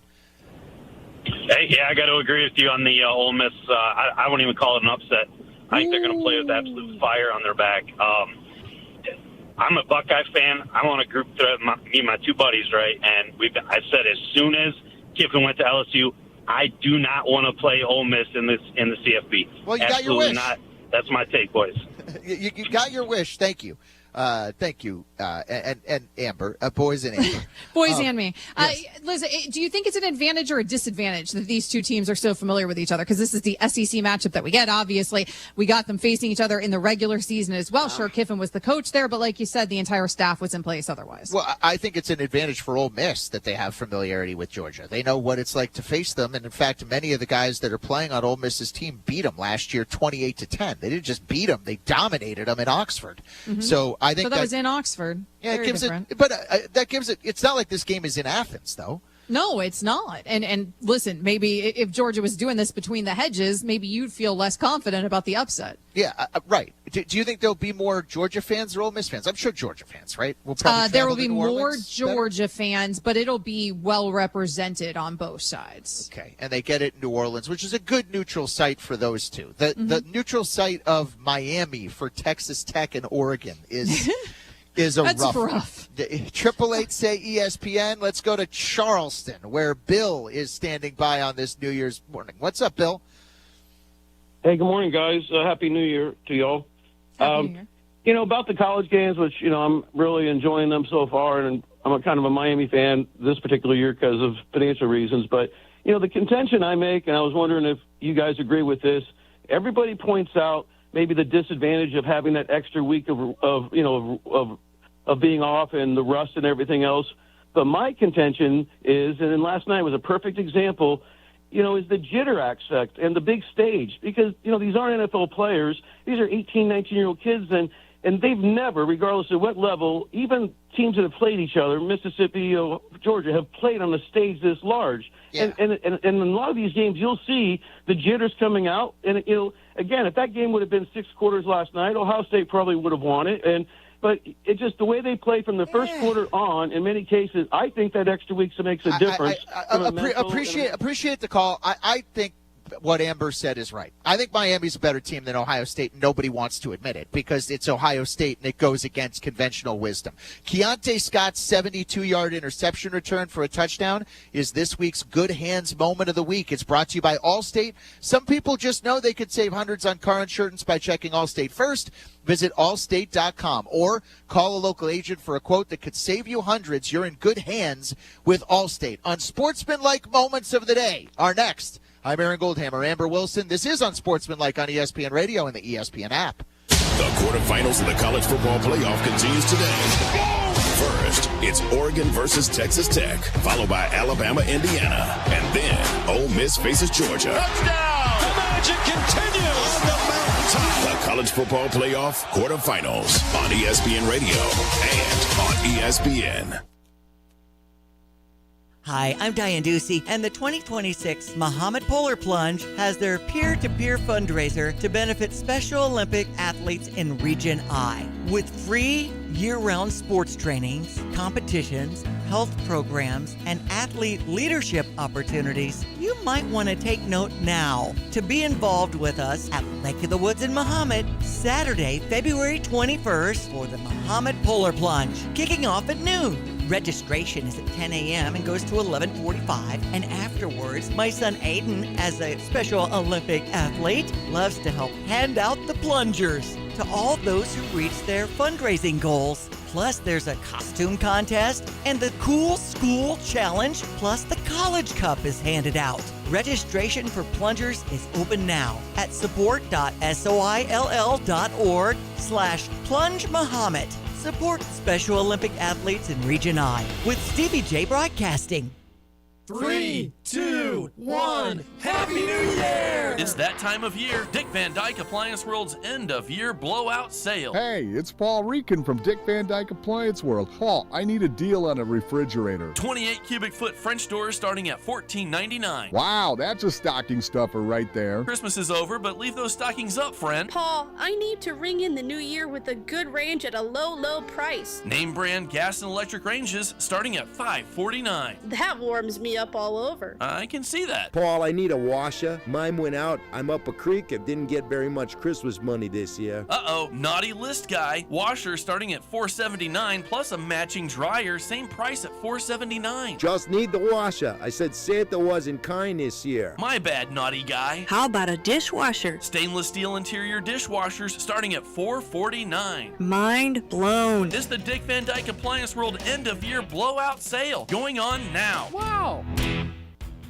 Are you tired of shivering in the winter? Look no further than your local heroes at ABC Heating and Air Conditioning. Hi, this is Gina inviting you to give us a call at 217-352-5400 to book your appointment to make sure your furnace is run safely and efficiently this winter. We've been proudly locally owned and operated and have been serving our community for over 50 years. ABC, always be comfortable. Call me 217-352-5400 to book your appointment today or go to abcheatingandac.com. 328-2424. Tatman's Towing. 24 hours every day. Tatman's Towing. 328-2424. Tatman's Towing. 328-2424. Tatman's Towing. 24 hours every day. 328-2424. We have pull and we're hooked on you. Tatman's Towing. Jay Lehman here, former U of I All-American linebacker. Do you like steak? Do you like red meat? Well, if you do, you got to check out Long Branch Steakhouse. They had phenomenal steaks, sides, salads. I love the onion rings and the fried mushrooms as well as the fried pickles. You've got to check out Long Branch Steakhouse in beautiful downtown Gifford. That's right, make the trip to Gifford for some of the best steaks you'll have. Kids love it too. I brought my whole family. I'll see you at Long Branch Steakhouse in downtown Gifford. Football season has kicked in, and you can bet like a pro with the world's largest sports book at your fingertips. Circus Sports Illinois. It's sports betting the way it should be, with high app limits, low holds, exceptional customer service, and no bet fees ever. Other books may charge you just to get on the field, but with Circus Sports, every play is yours to call. Start betting like a pro from anywhere, anytime in Illinois. Download your new bookie today at circusports.com. Must be 21 or older. Gambling problem? Call 1-800-GAMBLER. Because the college football campus tour, this is quarterfinal day. The campus tour has to get underway with you and Jonathan Zaslow. So you will keep it rolling with preview as we get ready for first the Orange Bowl and then the Rose Bowl and then the Sugar Bowl. Are you guys traveling? Are you taking old Bessie or what do you call that? The old girl, Aaron Goldhammer. The camper. Are you going on site anymore this year? To be clear, that is our mobile radio studio. And yes, we are. We are in Atlanta for the Peach Bowl next week. So we are taking her back on the road. So we'll have you covered. We'll have you covered for the Fiesta Bowl and the Beach Bowl, but we will be there in Atlanta for the Peach Bowl on location live. And then we will be there for the national championship down in Miami as well. Jeez, you guys talk about some of the biggest college football analysts there are. Make room on the game day set for Amber Wilson and Jonathan Zaslow. Heather Dinich, it's Paul, it's Kirk Herbstreit, and then it's Amber Wilson and Jonathan Zaslow. Fran is in Massapequa and joins us this morning on Unsportsmanlike. Happy New Year, Fran. Happy New Year to you guys. Long Island here. It's a pleasure. I love college football, but we ain't got none. I know we got 140 pro teams, you know what I mean, in New York, but we just never had any dominant college. And I see, I watch like the games on TV, say Michigan, any one of these games, 100,000 fans. I mean, we got Hofstra University, and I honestly, if you guys offered me $1,000, I couldn't tell you their nickname. It's just, and I don't mean to be, I'm not belittling any, the small colleges we have. It's just that how does New York not have a monster college team? Is it because of the pro teams? Yeah, It's just unbelievable. Yes, now, yes. hold on real quick. My point was Miami, make the trophy. The last 2 wins, they look like a pro team. Not a lot. They do, Amber, in particular, and thank you for the call, friend. They do in particular on the line of scrimmage. We are presented by Progressive Insurance. Amber, I think Hofstra, by the way, do you know the Hofstra mascot? I don't. I was actually in my head. I was just trying to. I know where Hofstra is. Oh, no. I feel like I should know this, though. The Pride? Is that right? The pride of Hofstra University? There you got it. There you go. Good job. There it is. If you had to pick a team to win the title, would you take Miami right now? No, I think that's maybe living in the moment a little bit too much. But I was really impressed with what they did last night, and also really impressed with what they did at Texas A&M in one of the hardest environments to play in college football. And you're right. What they did was control the line of scrimmage, and what they did was be better than the other team in the trenches. And typically that is a winning formula. And I do think right now it feels like Miami has the best O-line and the best D-line in the country. The way that we were able to rely on their run game last night also, they weren't forcing Carson Beck to have to be perfect. And that's also why he ends up being pretty flawless and perfect, because he's not forced into those situations where he feels the need. And then you end up with the Carson Beck mistakes. It happens every once in a while. It happens to the best quarterbacks in the game. You didn't have that last night because their run game was also so effective. It took the pressure off of him. It was surprising how effective they were, frankly, being able to run against that Ohio State D-line. But Miami had the game plan and they were able to execute it last night. I'm not taking anything away from what they did, but would they be my pick all of a sudden to win the Natty coming off of last night? It's not the craziest thing I've ever heard. I think finally people have woken up to this Hurricanes team, but no, I'm not going to go there quite yet. Yeah, it'll be interesting to see how it develops from here because, at some point they're going to really need their quarterback, like really, really need their quarterback, I would think, in any championship run. Amber, the Orange Bowl is the first game today, and we got in a debate earlier, and I'm curious as, something that might qualify like it's about fruit. Like moment of the day. This is about fruit instead of football. It is about fruit. So when you go to the Orange Bowl, people say those oranges are the best oranges. Like they literally Florida they pick the baby. best oranges of the whole year. Capital One Orange Bowl. They put them in a Capital One bowl and you eat the oranges. I think oranges are top 5. Now, There was an argument that banana should be number 1. Banana is portable and versatile and always fine. And excellent, and it can be filling, and it's a vehicle for things like a banana with peanut butter on it is undefeated. Banana's the perfect fruit. It's a perfect fruit. Are you ever like, wow, this is the best banana I've ever had? Yes. No, bananas are almost all the same.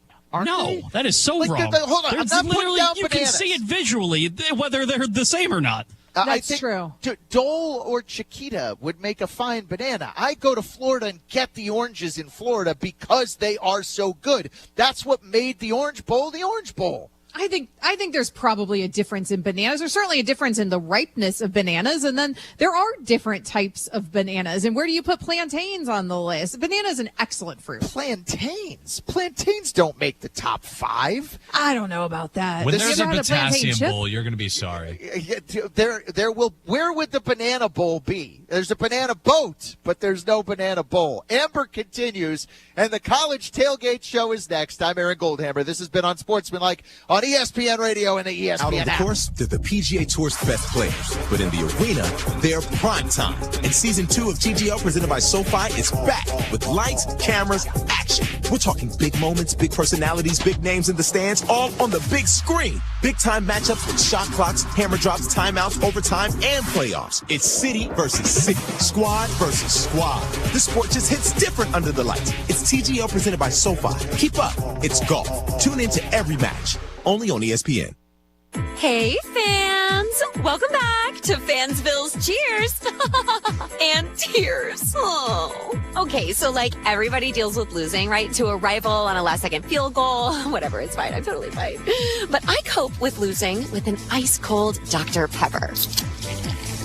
Those 23 flavors are so delicious. They totally wash away the pain of your college football team taking a big fat L. College football, it's a pepper thing. For over 30 years, Habitat for Humanity of Champaign County has been building more than just homes. They're building brighter futures for families right here in our community. Since 1991, Habitat has built more than 160 homes in Champaign County, providing safe and affordable housing. But the mission goes beyond construction. Last year, providing nearly 200 families with free housing counseling through the HUD certified program, helping them achieve financial stability and home ownership. You may be looking to declutter. Why not turn your clutter project into something amazing at Habitat for Humanity of Champaign County Restore? Your donated furniture, appliances, and home goods help build homes, community, and hope right here in Champaign County. Bring donations behind Restore at 1914 Glen Park Drive or arrange free pickup for qualifying items by calling 217-359-0507. Join in bringing people together to build homes, communities, and hope. Learn how you can support affordable housing today. Visit cuhabitat.org.